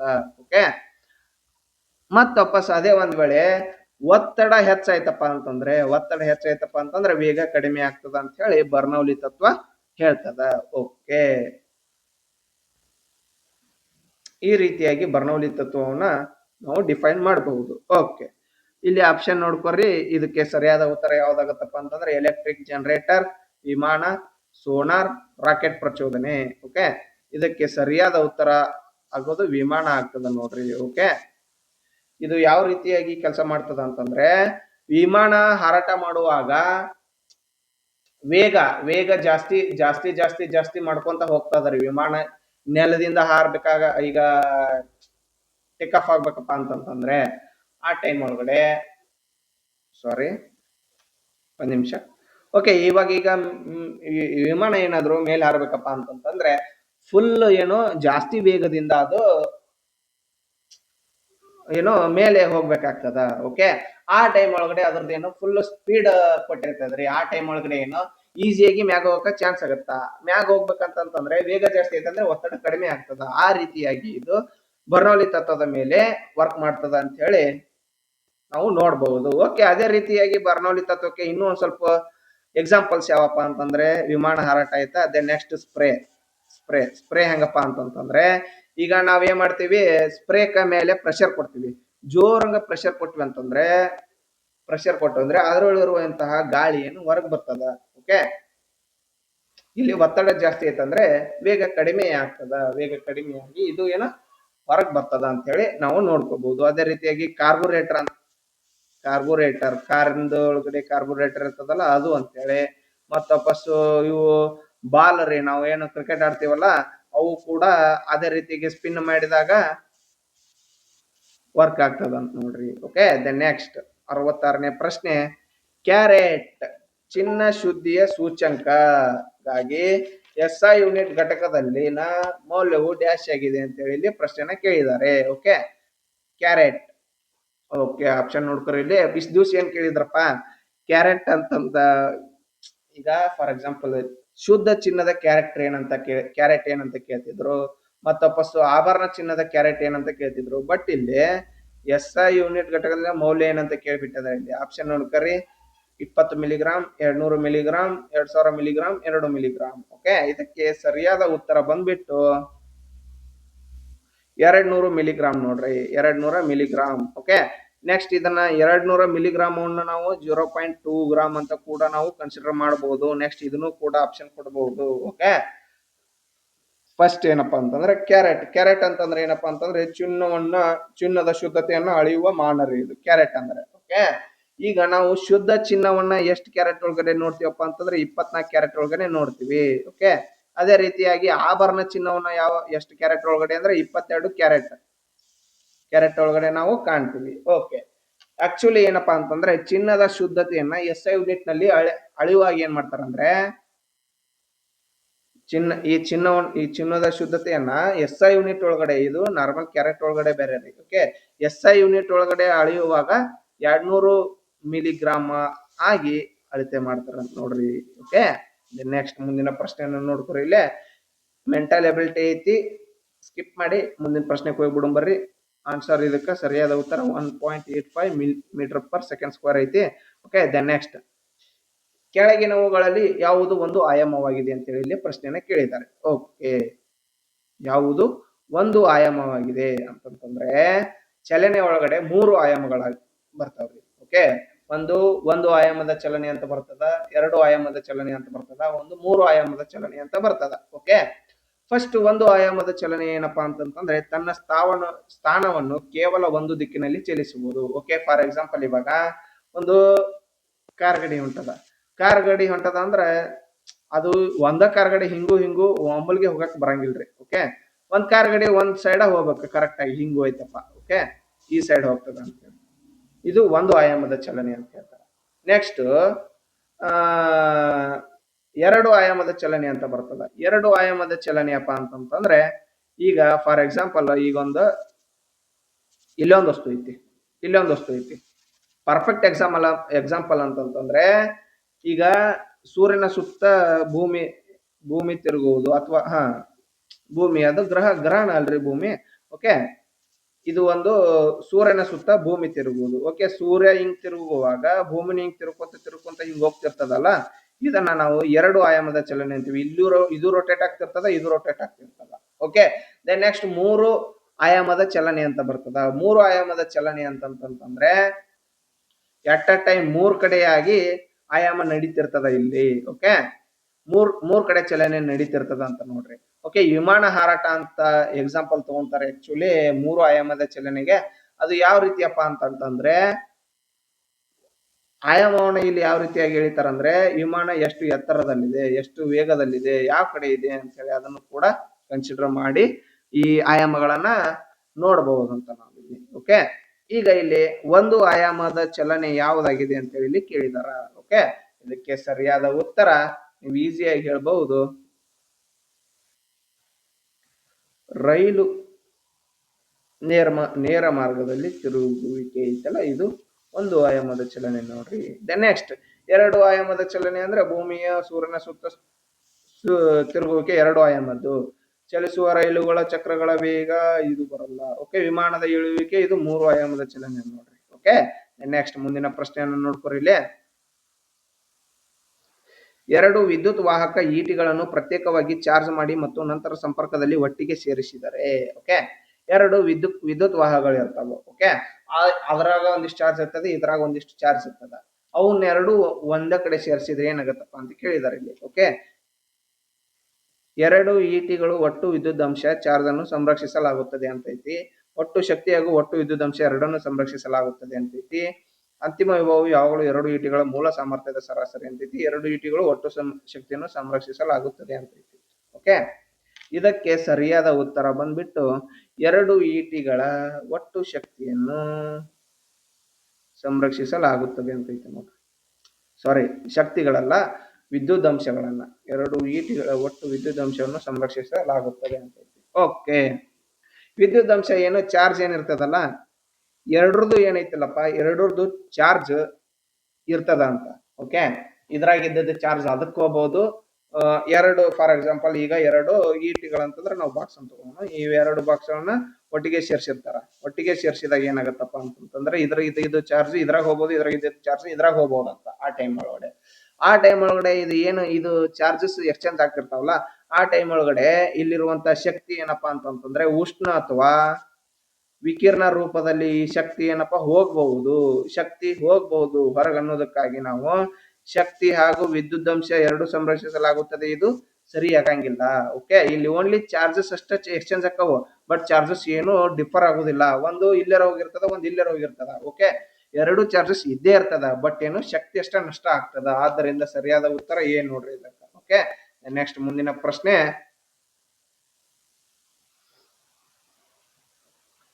ಕೆಳಗಿನವುಗಳನ್ನು ಹೊಂದಿಸಿ ಅಂತ ಐತಿ. Okay, M N Saha, S N Bose, C V Raman, S Chandrashekhar ಅವ್ರದ್ದು ಇಲ್ಲಿ ಅವರು ಏನೇನ್ ಕಂಡುಹಿಡಿದಿದ್ದಾರೆ ಅನ್ನೋದಕ್ಕೋಸ್ಕರ ಇಲ್ಲಿ ಆಪ್ಷನ್ ಗಳನ್ನ ಕೊಟ್ಟಿದ್ದಾರೆ. ಓಕೆ, ಫಾರ್ ಎಕ್ಸಾಂಪಲ್ ಇದ್ರೊಳಗಡೆ ಯಾರಪ್ಪ ನಿಮ್ಗೆ ಗೊತ್ತಿದ್ದಿದ್ದು ಯಾವ್ದೈತಪ್ಪ ಅಂತಂದ್ರೆ ಸಿ ವಿ ರಾಮನ್ ಅವರು ಗೊತ್ತದಾರ. ಸಿ ವಿ ರಾಮನ್ ಅವರು ಏನ್ ಕಂಡುಹಿಡಿದಾರಪ್ಪ? ಅಣುಗಳಿಂದ ಬೆಳಕಿನ ಅಸ್ತರ ಚೆದರುವಿಕೆ. ಓಕೆ, ಬೆಳಕಿನ ಚೆದರುವಿಕೆಯನ್ನ ಕಂಡುಹಿಡಿದಾರೆ ಇವರು ಸಿ ವಿ ರಾಮನ್ ಅವರು. ಅದಕ್ಕೋಸ್ಕರ ಇವರಿಗೆ ನೊಬೆಲ್ ಪ್ರಶಸ್ತಿ ಸಿಕ್ಕದ. ಓಕೆ, ಇದು ಎಲ್ಲರಿಗೂ ಗೊತ್ತಿದ್ದ ಪ್ರಶ್ನೆ ಐತಿ. ಓಕೆ, ಒಂದಾಗ ಗೊತ್ತೈತಪ್ಪ ಅಂತಂದ್ರೆ ಕೆಲಸ ಆಗುದಿಲ್ಲ. ಯಾಕಪ್ಪ ಅಂತಂದ್ರೆ ಇಲ್ಲಿ 2 ಕೊಟ್ಟಾರ, ಸಿ 2 ಕೊಟ್ಟಾರ. ಓಕೆ, 3 ಇದ್ದಿದ್ದು. ಆದ್ರಿಂದ ನೀವು ಇವ್ ಒಳಗಡೆ ಸ್ವಲ್ಪ ಹಗ್ಗ ಜಗಟ್ಟೆ ಮಾಡ್ಬೇಕಾಗತ್ತ. ದೆನ್ ನೆಕ್ಸ್ಟ್ ಇನ್ನೊಬ್ರು ಯಾರ್ದಾರ ನಿಮ್ಗೆ ಗೊತ್ತಿತ್ತಪ್ಪ ಅಂತಂದ್ರೆ ಈಸಿಯಾಗಿ ನೀವು ಆನ್ಸರ್ನ ಮಾಡಬಹುದು.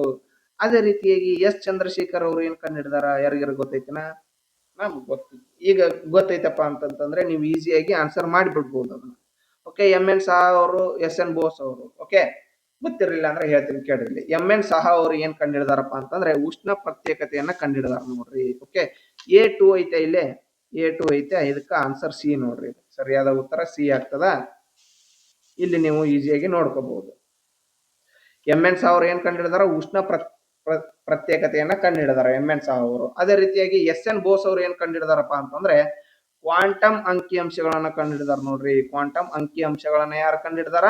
ಎಸ್ ಎನ್ ಬೋಸ್ ಅವರು ಕಂಡುಹಿಡಿದಿದ್ದಾರೆ. S N Bose. Okay, quantum ಅಂಕಿಅಂಶಗಳನ್ನ. ಸಿ ವಿ ರಾಮನ್ ಅವರು ಅಣುಗಳಿಂದ ಬೆಳಕಿನ ಅಸ್ಥಿರ ಚೆದುರುವಿಕೆಯನ್ನು ಕಂಡುಹಿಡಿದಾರ. ಎಸ್ ಚಂದ್ರಶೇಖರ್ ಅವರು ಉಳಿದಿದ್ದಪ್ಪ ಅಂತಂದ್ರೆ ನಕ್ಷತ್ರಗಳ ರಚನೆ ಮತ್ತು ವಿಕಸನವನ್ನ ಕಂಡುಹಿಡಿದಿದ್ದಾರೆ ಅಂತ ಹೇಳಿ ನಾವು ಈ ರೀತಿಯಾಗಿ ನೋಡ್ಕೋಬಹುದು. ಓಕೆ, ದೆನ್ ನೆಕ್ಸ್ಟ್ ಮುಂದಿನ ಪ್ರಶ್ನೆಯನ್ನು ನೋಡ್ಕೊಂಡ್ ಬರ್ರಿಲ್ಲೇ.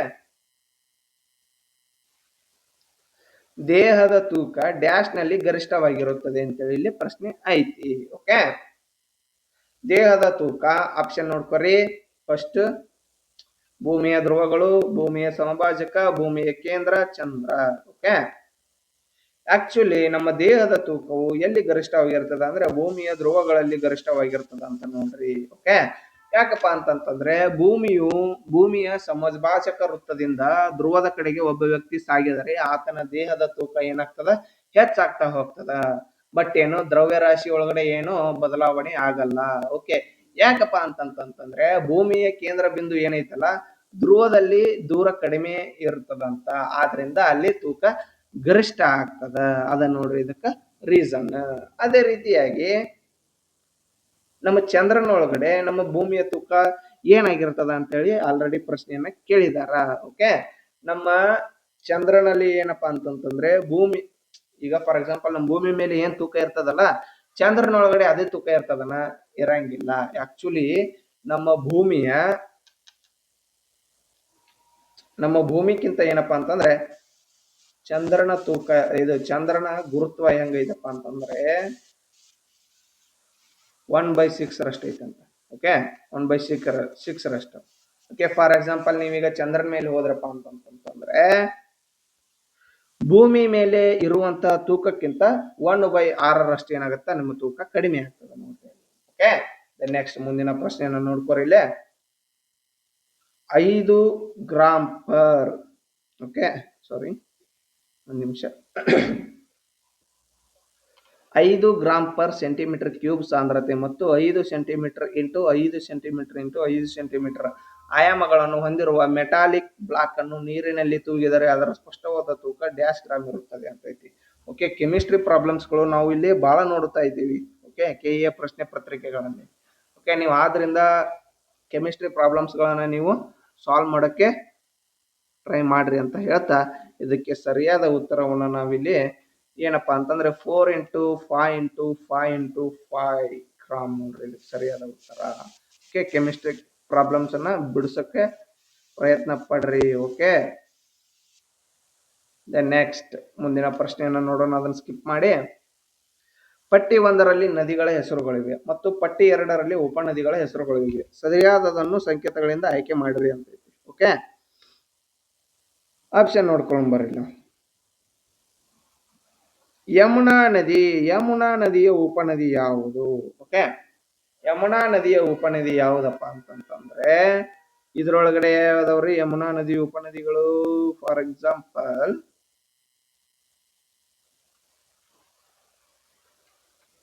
ಈ ಕಡೆನೂ ಅದಾವು, ಆ ಕಡೆನೂ ಅದಾವು. ಓಕೆ, ಆದ್ರಿಂದ ನಾವ್ ಇದ್ರೊಳಗಡೆ ಸ್ವಲ್ಪ ಏನಪ್ಪಾ ಅಂತಂತಂದ್ರೆ ಯಮುನಾ ನದಿಯ ಉಪನದಿಗಳು ಯಾವ್ಯಾವ ಅಂತೇಳಿ ನಾವು ತಿಳ್ಕೊಂಡ್ಬಿಟ್ಟಿದ್ವಿ ಅಂದ್ರೆ ನಮ್ಗೆ ಈಸಿಯಾಗಿ ಆನ್ಸರ್ ಮಾಡಕ ಬರ್ತಿತ್ತು. ಓಕೆ, ಆದ್ರಿಂದ ನಾವೇನ್ ಮಾಡೋಣ, ಇಲ್ಲಿ ಯಮುನಾ ನದಿಯ ಉಷ್ಟು ಉಪನದಿಗಳನ್ನ ತಿಳ್ಕೊಂಡ್ ಕ್ಯಾಸ ಇದ್ರಾಗ ಆನ್ಸರ್ ಹಾಕಕ್ಕ ಈಸಿ ಆಗಿಬಿಡ್ತದ. ಓಕೆ, ಫಸ್ಟ್ ಒನ್ ಟೈಮ್ ಏನ್ ಮಾಡೋಣ ಅಂದ್ರೆ ಆನ್ಸರ್ನ ಆನ್ಸರ್ ನೋಡ್ಕೊಂಡು ನೆಕ್ಸ್ಟ್ ಅದಕ್ಕ ಅದ್ರ ಉಪನದಿಗಳನ್ನ ತಿಳ್ಕೊಂಡ್ಬರ್ರಿ. ಓಕೆ, ಫಸ್ಟ್ ಅವನ್ನ ಯಾವ್ಯಾವಪ್ಪ ಅಂತಂತಂದ್ರೆ ಯಮುನಾ ನದಿದ್ ಯಾವ್ದಪ್ಪ ಅಂತಂದ್ರೆ ಉಪನದಿ ಬಂದ್ಬಿಟ್ಟು ಬೆಟ್ವಾ. ನೋಡ್ರಿ, ಬೆಟ್ವಾ ಐತಲ್ಲ, ಇದು ಇಲ್ಲಿ ಕಲರ್ ಬೇರೆ ತಗೊಳ್ಳೋಣ. ಓಕೆ, ಯಮುನಾ ನದಿದ್ ಯಾವ್ದು ಬೆಟ್ವಾ, ಇದಕ್ಕೆ ಸರಿಯಾದ ಉತ್ತರ. ನೋಡ್ರಿ, ಇಲ್ಲಿ ಫಸ್ಟ್ 1 4 ಐತಿ, 1 4 ಐತಿ. ಇಲ್ಲಿ ನಾವು ಎಲಿಮಿನೇಷನ್ ಟೆಕ್ನಿಕ್ ಯೂಸ್ ಮಾಡಕ್ ಬರಲ್ಲ.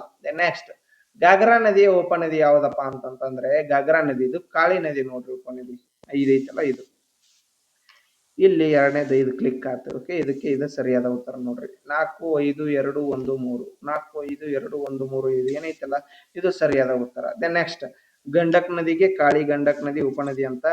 ನೆಕ್ಸ್ಟ್ ಚಂಬಲ್ ನದಿಗೆ ಬನಾಸ್, ಅದೇ ರೀತಿಯಾಗಿ ಸೋನ್ ನದಿಗೆ ರಿಹಾನ್. ಇವು ಉಪನದಿಗಳಾಗಿವೆ. ಓಕೆ, ನಾವ್ ಏನ್ ಮಾಡೋಣಪ್ಪ ಅಂತಂದ್ರೆ ಯಮುನಾ ನದಿಯ ಉಷ್ಟು ಉಪನದಿಗಳನ್ನ ತಿಳ್ಕೊಂಡ್ಬಿಡೋಣ. ನಮ್ಗೆ ನೆಕ್ಸ್ಟ್ ಈ ಸೇಮ್ ಏನಾದ್ರು ಪ್ರಶ್ನೆ ಬಂತಂದ್ರೆ ಈಸಿಯಾಗಿ ನಾವು ಎಲಿಮಿನೇಷನ್ ಮಾಡಬಹುದು. ಓಕೆ, ಆದ್ರಿಂದ ಓಕೆ, ಫಸ್ಟ್ ಬಲದಂಡೆ ಉಪನದಿಗಳು ಯಮುನಾ ನದಿವು. ಓಕೆ, ಯಮುನಾ ನದಿಯು ಬಲದಂಡೆ ಉಪನದಿಗಳು ಯಾವ್ಯಾವಪ್ಪ ಅಂತಂದ್ರೆ ಚಂಬಲ್. ನೋಡ್ರಿ, ಚಂಬಲ್ ಸಿಂಧ್.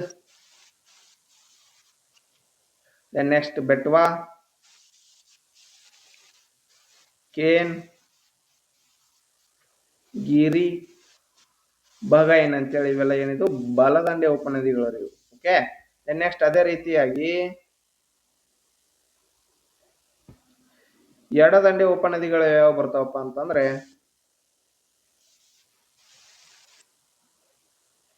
ಎಡದಂಡೆ ಉಪನದಿಗಳು ಯಾವ ಬರ್ತಾವ ಅಂದ್ರೆ ಇದು ಯಮುನಾ ನದಿಯ ಎಡದಂಡೆ ಟೋನ್ಸ್ ಅಂತ ಬರುತ್ತೆ, ಟೋನ್ಸ್. ಅದೇ ರೀತಿಯಾಗಿ ಹಿಂಡನ್ ಅಂತ ಬರುತ್ತೆ, ಹಿಂಡನ್. ದೆನ್ ನೆಕ್ಸ್ಟ್ ಸಂಗಾರ್ ಅಂತ ಬರುತ್ತೆ, ಸಂಗಾರ್. ಅದೇ ರೀತಿಯಾಗಿ ರಿಂಡ್ ಅಂತ ಬರುತ್ತೆ, ರಿಂಡ್. ಏನೇನ್ ಹೆಸರು ಮಾರೆ. ದೆನ್ ನೆಕ್ಸ್ಟ್ ಕಾವೇರಿ ಅಂತ ಬರುತ್ತೆ ನೋಡ್ರಿ. ಇವೆಲ್ಲ ಉಪನದಿಗಳು ಈ ರೀತಿಯಾಗಿ ಹೆಸರು. ಈಗ ನಮ್ಗೆ ಹೆಂಗ್ ಅವ್ರ ಹೆಸರು ಡಿಫ್ರೆನ್ಸ್ ಅನಿಸ್ತಾವ, ಅವ್ರ ಹೆಸರು ನಮ್ಮ ಹೆಸರು ಅವ್ರಿಗೆ ಡಿಫ್ರೆನ್ಸ್ ಅನಿಸ್ತಾವ. ಅದೇ ರೀತಿಯಾಗಿ ಎಲ್ಲ ಭಾಷಾ ವೈವಿಧ್ಯತೆ. ದೆನ್ ನೆಕ್ಸ್ಟ್ ಇವೆಲ್ಲ ಏನದಾವಲ್ಲಪ್ಪ ಯಮುನಾ ನದಿಯ ಉಪನದಿಗಳಾದವು. ನಾವ್ ಇದ್ರು ನೋಡ್ಕೊಳಂಬರ್ರಿ. ಈಗ ಯಾವ್ದಪ್ಪ ಅಂತಂತಂದ್ರೆ ಒಂದ್ ನಿಮಿಷ, ಗಾಗ್ರಾ ನದಿಯ ಉಪನದಿಗಳನ್ನ ನೋಡ್ಕೊಂಡ್ರೆ ಇದಕ್ಕ ಬಲದಂಡೆ ಎಡದಂಡೆ ಅಂತಿಲ್ಲ, ಇದು ಒಂದು ಚಿಕ್ಕ ನದಿ ಆಗಿರ್ತದ. ಆದ್ರಿಂದ ನಾವು ಮೇನ್ ನದಿ ನೋಡ್ಕೊಂತ ಹೋಗ್ಬಿಡ್ರಿ. ಸರಿಯೂರಿ, ನೆಕ್ಸ್ಟ್ ಕಾಳಿ, ರಾಪ್ತಿ ನದಿ ಅಂತ ಬರ್ತದ. ನೆಕ್ಸ್ಟ್ ಅದೇ ರೀತಿಯಾಗಿ ಸೇತಿ ಅಂತ ಬರ್ತದ, ಮತ್ತ ವಾಪಸ್ ಬೇರಿ ಅಂತ ಬರ್ತದ, ಚೋಟಿ ಅಂತ ಬರ್ತದ, ಮತ್ ಗಂಡಕ್ ನದಿ ಒಂದು ನೋಡಿ. ಇದು ಬರೇ ಚೋಟಿ ಅಲ್ರಿ, ಇದು ಚೋಟಿ ಗಂಡಕ್ ನದಿ ಅಂತ. ಓಕೆ, ಇವೆಲ್ಲ ಏನು ಗಾಗ್ರಾ ನದಿಯ ಉಪನದಿಗಳು. ದೆನ್ ನೆಕ್ಸ್ಟ್ ಗಂಡಕ್ ನದಿಯ ಉಪನದಿಗಳನ್ನ ನೋಡ್ಕೊಳ್ಳೋಣ. ಗಂಡಕ್ ನದಿಯ ಉಪನದಿಗಳು ಒಂದು ಕಾಳಿ ಗಂಡಕ್, ಇದು ಏನೈತಲ್ಲ ಅದು. ಓಕೆ, ದೆನ್ ನೆಕ್ಸ್ಟ್ ತ್ರಿಶೂಲ್ ನದಿ ಅಂತ ಬರುತ್ತೆ, ತ್ರಿಶೂಲಿ. ಓಕೆ, ಅದೇ ರೀತಿಯಾಗಿ ಮತ್ತ ಸೇತಿ ಗಂಡಕಿ ಅಂತ ಬರುತ್ತಾ, ಸೇತಿ ಗಂಡಕಿ ಅಂತ ಬರುತ್ತಾ. ನೆಕ್ಸ್ಟ್ ಮಾಡಿ ಅಂತ ಬರುತ್ತಾ, ಮಸ್ತ್ ತಪಸ್ ದರೌದಿ ಅಂತ ಬರುತ್ತಂತ ನೋಡಿ, ದರೌದಿ. ಇನ್ನೂ ಹಲವಾರು ಬರ್ತಾವ. ಓಕೆ, ಇವು ಪ್ರಮುಖವಾಗಿದ್ದವು. ಓಕೆ, ನೆಕ್ಸ್ಟ್ ಚಂಬಲ್ ನದಿಗೆ ಯಾವಪ್ಪ ಅಂತಂದ್ರೆ ಪಾರ್ವತಿ ಅಂತ ಬರುತ್ತ, ಪಾರ್ವತಿ. ಕಾಳಿ ಸಿಂಧ್ ಅಂತ ಬರುತ್ತ, ಕಾಳಿ ಸಿಂಧ್. ಅದೇ ರೀತಿಯಾಗಿ ಶಿಪ್ರಾ ಅಂತ ಬರುತ್ತ, ಕೂಣೋ ಅಂತ ಬರುತ್ತ, ಬನಾಸ್, ಮೇಜ್ ಇತ್ಯಾದಿಗಳು. ಓಕೆ, ನೆಕ್ಸ್ಟ್ ಅದೇ ರೀತಿಯಾಗಿ ಸೋನ್ ನದಿಗೆ ಉಪನದಿಗಳು ರಿಹಾಂದ್ರೆ. ನೆಕ್ಸ್ಟ್ ಗೋಪದ್ ಅಂತ ಬರುತ್ತೆ, ಖನಾರ ಅಂತ ಬರುತ್ತೆ, ಜೋಹಿಲಾ ಅಂತ ಬರುತ್ತೆ, ಇನ್ನು ಇತ್ಯಾದಿಗಳು ಬರ್ತಾವು. ಓಕೆ, ಇವು ಪ್ರಮುಖವಾಗಿರುವಂತವು. ಈ ರೀತಿಯಾಗಿ ನಾವು ಎಲ್ಲ ಉಪನದಿಗಳನ್ನ ತಿಳ್ಕೊಂಡಿದ್ವಪ್ಪ ಅಂತಂದ್ರೆ ಈಸಿಯಾಗಿ ಎಲಿಮಿನೇಷನ್ ಮಾಡಬಹುದು. ಪ್ರಮುಖವಾಗಿರುವಂತಹ ಉಪನದಿ ತಿಳ್ಕೊರಿ ನೀವು. ಆಕ್ಚುಲಿ ಅವು ಈ ಸಣ್ಣ ಸಣ್ಣ ಎಲ್ಲ ಕೇಳಕ್ ಹೋಗಲ್ಲ, ಪ್ರಮುಖವಾಗಿರುವಂತ ತಿಳ್ಕೊಂಡ್ರೆ ಬಹಳ ಬೆಟ್ರು. ದೆನ್ ನೆಕ್ಸ್ಟ್, ಈ ಕೆಳಗಿನವುಗಳಲ್ಲಿ ಗಂಗಾ ನದಿಯ ದಕ್ಷಿಣ ಉಪನದಿ ಎಲ್ಲ ಅಂತ ಹೇಳಿ ಕೇಳಿದ್ದಾರೆ. ಓಕೆ, ನಾವಿಲ್ಲಿ ಏನ್ ಮಾಡಿದಪ್ಪ ಅಂತಂದ್ರೆ ಬಲದಂಡೆ ಎಡದಂಡೆ ಅಂತ ನೋಡಿದ್ವಲ್ರಿ. ಇಲ್ಲಿ ಏನ್ ಮಾಡ್ಯಾರ, ಅದನ್ನ ದಕ್ಷಿಣ ದಂಡೆ ಉತ್ತರ ದಂಡೆ ಅಂತ ಕೇಳಿಬಿಟ್ಟಾರ ಇಲ್ಲಿ. ಓಕೆ, ಆಪ್ಷನ್ ನೋಡ್ಕೊರಿ, ಇಲ್ಲಿ ಸೋನ್, ಗಾಗರ್, ಕೇನ್, ದಾಮೋದರ್ ಅಂತ ಕೊಟ್ಟಿದ್ದಾರೆ. ಓಕೆ, ಇದಕ್ಕೆ ಸರಿಯಾದ ಉತ್ತರ ಯಾವ್ದಪ್ಪ ಅಂತಂದ್ರೆ ಘಾಗರ್. ನೋಡ್ರಿ, ಘಾಗರ್ ಐತಲ್ಲ, ಇದು ದಕ್ಷಿಣ ಉಪನದಿ ಅಲ್ಲ ಅಂತ. ಹಂಗಾದ್ರೆ ಇವೆಲ್ಲ ಏನದಾವಲ್ಲ, ಸೋನು, ಕೇನ್, ದಾಮೋದರ್, ಇವೆಲ್ಲ ಏನು ದಕ್ಷಿಣದ ಉಪನದಿ. ಓಕೆ, ಅದನ್ನು ನಿಮ್ಗೆ ಈಸಿಯಾಗಿ ಹೇಳ್ತೀನಿ. ಫಸ್ಟ್ ಗಂಗಾ ನದಿಯ ಬಗ್ಗೆ ನಾವು ಒಂದಿಷ್ಟು ಮಾಹಿತಿಯನ್ನ ತಿಳ್ಕೊಂಡ್ಬರ್ರಿ. ಗಂಗಾ ನದಿ ಏನೈತಲ್ಲಪ್ಪ, ಇದು ಭಾರತದ ರಾಷ್ಟ್ರೀಯ ನದಿ. ನೋಡ್ರಿ, ಭಾರತದ ರಾಷ್ಟ್ರೀಯ ನದಿ ಯಾವುದು? ಗಂಗಾ ನದಿ. ಓಕೆ, ಈ ಭಾರತದ ರಾಷ್ಟ್ರೀಯ ನದಿ ಗಂಗಾ ನದಿ ಐತಲ್ಲ, ಇದು ಎಷ್ಟು ಉದ್ದವಾಗಿ ಹರಿತದ ಅಂದ್ರೆ 2525 ಕಿಲೋಮೀಟರ್ ಉದ್ದವಾಗಿ ಹರಿತದ ನೋಡ್ರಿ. ಓಕೆ, ಇದು ಉಗಮಗೊಂಡೋದು ಎಲ್ಲಪ್ಪ ಅಂತಂದ್ರೆ ಉತ್ತರಾಖಂಡದ ಗಂಗೋತ್ರಿ ಒಳಗಡೆ ಉಗಮ ಹೊಂತದೆ. ಇದು ಉಗಮ ಉತ್ತರಾಖಂಡ್ನ ಗಂಗೋತ್ರಿ ಒಳಗಡೆ ಈ ಗಂಗಾ ನದಿಯು ಉಗಮ ಹೊಂತದ ನೋಡ್ರಿ. ಓಕೆ, ಇದರ ಉಪನದಿಗಳನ್ನ ನೋಡ್ಕೊಂಡ್ರಿ. ಫಸ್ಟ್ ಇಲ್ಲಿ ಏನಂತ ಮಾಡೋಣ, ಒಂದು ಬಲದಂಡೆ ಅಂತ ಮಾಡೋಣ, ಬಲದಂಡೆ. ಇನ್ನೊಂದು ಎಡದಂಡೆ ಅಂತ ಮಾಡೋಣ, ಎಡದಂಡೆ. ಬಲದಂಡೆ ಅಂತಪ್ಪ ಅಂತಂದ್ರೆ ಏನಪ್ಪಾ ಅಂತಂದ್ರೆ ದಕ್ಷಿಣ ದಂಡೆ ಅಂದಂಗ ನೋಡ್ರಿ. ಬಲದಂಡೆ ಅಂದ್ರೆ ದಕ್ಷಿಣ. ಓಕೆ, ದೆನ್ ನೆಕ್ಸ್ಟ್ ಎಡದಂಡೆ ಅಂದ್ರೆ ಉತ್ತರ ನೋಡ್ರಿ, ಉತ್ತರದ ದಂಡೆ ಅಂದಂಗ. ಓಕೆ, ನೋಡ್ಕೊಂಬರ್ರಿ ಯಾವ್ಯಾವ ಉಪನದಿಗಳು ಅಂತ ಹೇಳಿ. ಯಮುನಾ ಬಲದಂಡೆ ನೋಡ್ರಿ, ಯಮುನಾ. ನೆಕ್ಸ್ಟ್ ಟೋನ್ಸ್ ಅಂತ ಇತ್ತಲ್ರಿ ಇಲ್ಲಿ, ಟೋನ್ಸ್, ಅದು ಸೋನ್. ಓಕೆ, ದೆನ್ ನೆಕ್ಸ್ಟ್ ಪುನ್ಪನ್ ಅಂತ ಬರುತ್ತೆ, ಪುನ್ಪನ್. ದಾಮೋದರ್ ಅಂತ ಬರುತ್ತೆ, ದಾಮೋದರ್. ಕೇನ್. ಇವೆಲ್ಲ ಪ್ರಮುಖವಾದ ಉಪನದಿಗಳು. ಇವೆಲ್ಲ ಸಬ್ ಇಲ್ಲಿ ಏನದಾವಲ್ಲ, ಇವು ಸಬ್ ನೋಡ್ರಿ. ಇದ್ರ ಸಬ್ ಇಲ್ಲಿ ನೋಡ್ಬೋದು ನೀವು. ಯಮುನಾದ ಉಪನದಿಗಳನ್ನ ಹೇಳಿನಿ. ಟೋನ್ಸ್ ಇದ್ರೊಳಗಡೆನೆ ಬರುತ್ತದೆ. ಇಲ್ಲಿ ನೋಡ್ರಿ ಟೋನ್ಸ್. ಈ ರೀತಿ ಉಪನದಿಗಳದಾವು. ಇವು ಮೇನ್ ಆಗಿರುವಂತ ಗಂಗಾ ನದಿಯ ಉಪನದಿಗಳು. ಓಕೆ, ಅವು ಬಲದಂಡೆ ದಕ್ಷಿಣ ಭಾಗದಲ್ಲಿರುವಂತವು. ಅದೇ ರೀತಿಯಾಗಿ ಎಡದಂಡೆ ಯಾವ್ಯಾವಪ್ಪ ಅಂತಂದ್ರೆ ರಾಮಗಂಗಾ, ಗೋಮತಿ, ಘಾಗ್ರಾ, ಗಂಡಕ್, ಕೋಸಿ, ಮಹಾನಂದ. ಇವೆಲ್ಲ ಏನದಾವಲ್ಲ ಉತ್ತರದ ದಂಡೆಯ ನದಿಗಳು. ಯಾವ್ದ್ರದ್ದು? ಗಂಗಾ ನದಿ. ಇದು ಗಂಗಾ ನದಿಯ ಬಲದಂಡೆ ಮತ್ತು ಎಡದಂಡೆಯ ನದಿಗಳಾಗಿವೆ. ಓಕೆ, ನೆಕ್ಸ್ಟ್ ಮುಂದಿನ ಪ್ರಶ್ನೆನ ನೋಡ್ರಿ. ಇಲ್ಲಿ 0.1 ಕಿಲೋಗ್ರಾಂ ತೂಕದ ಬುಲೆಟ್ ಅನ್ನು 100 ಮೀಟರ್ ಸೆಕೆಂಡ್ ವೇಗದಲ್ಲಿ ಹಾರಿಸಲಾಗುತ್ತದೆ. ಬಂದೂಕಿನ ತೂಕ 50 ಕಿಲೋಗ್ರಾಂ. ಹಿಮ್ಮೆಟ್ಟುವಿಕೆಯ ವೇಗ ಡ್ಯಾಶ್ ಆಗಿದೆ ಅಂತ ಇಲ್ಲಿ ಪ್ರಶ್ನೆನ ಕೇಳಿದ್ದಾರೆ. ಇಲ್ಲಿ ಮೆಂಟಲ್ ಎಬಿಲಿಟಿಗಿಂತ ಏನಂತ ಕೇಳಿದಾರಪ್ಪ ಅಂತಂದ್ರೆ ಸೈನ್ಸ್ ಒಳಗಡೆ ಪ್ರಾಬ್ಲಮ್ಸ್ ಬಾಳ ಕೇಳಿದಾರೆ ನೋಡ್ರಿ. ಓಕೆ, ಇದಕ್ಕೆ ಸರಿಯಾದ ಉತ್ತರ ಯಾವ್ದಪ್ಪ ಅಂತಂದ್ರೆ 0.2 ಮೀಟರ್ ಪರ್ ಸೆಕೆಂಡ್ ಆಗಿದೆ ಇದಕ್ಕ. ಓಕೆ, ಇವಾಗ ಯಾವ ರೀತಿಯಾಗಿ ಇಲ್ಲಿ ಪ್ರಶ್ನೆಗಳದಾವ ಅಂದ್ರೆ ಕೆಮಿಸ್ಟ್ರಿ ಮೇಲೆ ಮತ್ತು ವಾಪಸ್ ಇದು ಫಿಸಿಕ್ಸ್ ಮೇಲೆ ಬರ್ತದ. ಓಕೆ, ಈ ರೀತಿಯಾದ ಪ್ರಾಬ್ಲಮ್ಸ್ ಗಳದಾವ. ಅವನ್ನ ನೀವು ಇನ್ ಡೆಪ್ತ್ ಆಗಿ ಸೈನ್ಸ್ ಕ್ಲಾಸ್ ಒಳಗಡೆ ನೀವು ತಿಳ್ಕೊಬೇಕಾಗ್ತದ. ಓಕೆ, ಇಷ್ಟು ಈಗ ಆಕ್ಚುಲಿ ಇವೇನು ನಾನು ಮಾಡ್ತಾ ಬಂದಿದ್ದೀನಲ್ಲ, ಒಂದ್ ಕ್ಲಾಸಿಗೆ 25 ಪ್ರಶ್ನೆ ಅಂತ ಹೇಳಿ ಮಾಡಿದ್ದೀನಿ. ಓಕೆ, ಈಗ 25 ಪ್ರಶ್ನೆ ಅದು. ಆದ್ರಿಂದ ಇನ್ನು 25 ಪ್ರಶ್ನೆಗಳನ್ನ ಮುಂದಿನ ಪಾರ್ಟ್ ನಲ್ಲಿ ನೋಡ್ಕೊಳ್ಳೋಣ ಅಂತ ಹೇಳ್ತಾ ಈ ಕ್ಲಾಸ್ ಇಲ್ಲಿಗೆ ಮುಗಿಸ್ತಾ ಇದ್ದೀನಿ. Thank you.